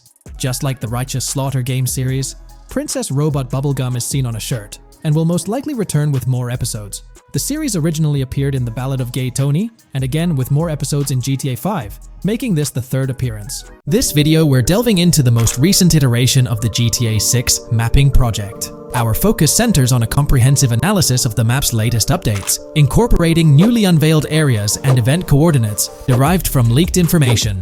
Additionally, we will explore fresh insights from the initial official trailer, including the revelation of an accessible plaza. A noteworthy aspect we'll be dissecting is the potential expansiveness of the map, hinted at by newfound highway evidence in the trailer. Furthermore, we'll examine a conceptual representation illustrating the potential magnitude of the GTA 6 map. The trailer also provides a glimpse of Starfish Island, a detail we'll thoroughly cover in today's session. Let's initiate our examination by diving into the GTA 6 mapping project. For those not aware, this stands as the most extensive and refined community-driven mapping endeavor, aiming to deduce the GTA 6 map with the utmost accuracy. This endeavor leverages evidence from leaks and the primary official trailer. In our previous map analysis, we scrutinized significant alterations in the Gorn and Grass Rivers areas, expanding the map to an impressive 18 by 8 kilometers. However, today's exploration will predominantly focus on alterations in the Vice City region. Rumors suggest that the GTA 6 map will encompass 3 major cities, with Vice City and Gorn being the identified urban centers so far. Vice City, drawing inspiration from Miami, and Horn, a fusion of Gulf cities in Florida. The speculated third city could possibly be modeled after Orlando or Tampa. Earlier rumors hinted at Yorktown being the third city, approximately aligning with Tampa's location. However, intriguingly, structures observed in leaked material from Gorn were reminiscent of Panama City. Rockstar appears to amalgamate elements from distinct cities to craft a unique virtual landscape. Turning our attention specifically to Vice City, notable modifications are discernible in the Stockyard and Crosstown area. While these alterations may not be immediately apparent, a thorough comparison with the prior map iteration reveals notable changes in street layouts for improved connectivity. Building positions, including the relocation of the Jack of Hearts nightclub, featured in leaks and the trailer, signify significant shifts. Adjacent structures visible in the trailer's music video shoot scene have undergone subtle rearrangements. A noteworthy addition to the GTA 6 mapping project encompasses events gleaned from leaks, introducing a dynamic layer to our understanding of the evolving landscape. At present, we've pinpointed 4 events on the map, marked by light blue dots. These events include the missing persons poster at the liquor store, the big cat cage roof at Everyday Art Elephant, and the Everyday Art Sidewalk Creep, all clustered around the Crosstown SL Stockyard area. Meanwhile, there have been notable changes in the Vice River area, with some buildings rearranged and brought closer to the river. The overall shape of this area has also been altered, and a new marina building near the airport has been introduced, based on recent evidence. Another significant alteration concerns the incorporation of Ica and Belleville into Vice City. While their status remains speculative, with their names displayed in red, Ica is purportedly inspired by Alapata, a neighborhood in Miami-Dade, while Belleville draws parallels with Brownsville. Formerly perceived as small towns on the outskirts of Vice City, they're now considered part of the Vicedale neighborhoods, following fresh evidence. This reclassification potentially places scenes like the police officer pursuing the overweight individual in the Belleville neighborhood. Furthermore, a notable discovery linked to Tommy Vercetti's mansion has surfaced. Star Island's inclusion in the game has been confirmed, evidenced by its appearance behind the Rockstar Games title, and in a scene featuring a bikini-clad woman. This revelation solidifies its status as a game location, with strong ties to the original Starfish Island from GTA Vice City, where Vercetti's estate was situated. The prospect of encountering the mansion in-game, whether as an accessible structure or an abandoned relic, remains uncertain but tantalizing. The mention of Star Island remains speculative, as indicated by its red font, leaving the possibility open for it to be renamed Starfish Island or something else. These developments encapsulate the latest updates to the GTA 6 mapping project. Additionally, let's delve into a Reddit post that has garnered attention. I'm still very intrigued by the prospect. This is a full accessible plaza. The full access plaza featured in the trailer has piqued my curiosity. This snapshot is captured during a scene where Jason and Lucia evade the police momentarily. Positioned on the right side of the frame is a sign, presumably denoting a mall within the game. Notably, several brand names, including Kowalski, Callis, Scala, and Alpha, are visible on this sign. Furthermore, a portion of the mall's name briefly appears, starting with Ever. Could it be Evergreen Plaza or another variation? The answer remains elusive, and we'll have to await further developments to unravel this mystery. I can pretty much bet on it that this shit will indeed be fully accessible. Most of the signs on that structure look to be clothing and accessory shops, which would easily mean it's accessible to us. I'm really hoping the mall makes a return in this one and will serve kind of as a player hub when online drops. Oh, that would be good. Maybe a spot where you can't attack. Could meet people to join up for races, heists, etc. That would be pretty neat. Now let's shift our focus to some additional findings that might provide evidence for the existence of the third major city in GTA 6. Furthermore, we'll explore why the actual map size of GTA 6 could potentially surpass the estimations derived from the mapping project. Possible map length. Since we don't know what's in the northern part of the map, and we're not sure if it ends where the current mapping project suggests, I thought the map could look something like this. I get that a map like this might be 4 times bigger than GTA 5, so it could be a lot, but we can't be sure about Rockstar's plans. I also think so, cause on the east coast of the current map, we have Vice City's predicted beach areas going almost to the very top. Kind of feels like the map shouldn't just end there. And if Port Gellhorn is based on Fort Myers, then maybe Tampa and Orlando could be there too. But with the current borders, there's not enough space even for a small town. Also, shaped like this, the map would resemble actual Florida more. What do you think? Now, here's something to ponder. If the map indeed resembles this depiction, it would be quite astonishing. It's intriguing how the leaks have remained silent about the northern portion of the map. I'm curious to hear your thoughts in the comments. How far north do you speculate the map extends? Do you reckon it's just slightly beyond what's revealed in the mapping project? Or could there be a substantial unseen territory? Shifting gears, let's delve into a significant discovery. An observation on the size of the map using highway exits as a guide. I believe that 2 blink and you'll miss them shots from the trailer, combined with something I saw in the leaks, have given us a serious hint as to just how big the map for GTA VZ might turn out to be. Specifically, north-south. The first is the shot of the man grabbing his crotch while stopped on the side of the highway. Specifically, the highway exit signs in the background. They suggest that this shot is being taken from just north of exit 14 on the highway, if turning left has you going east and turning right has you going west. What's more, the GTA VZ mapping project Project believes that the highway that this shot is taken from is Interstate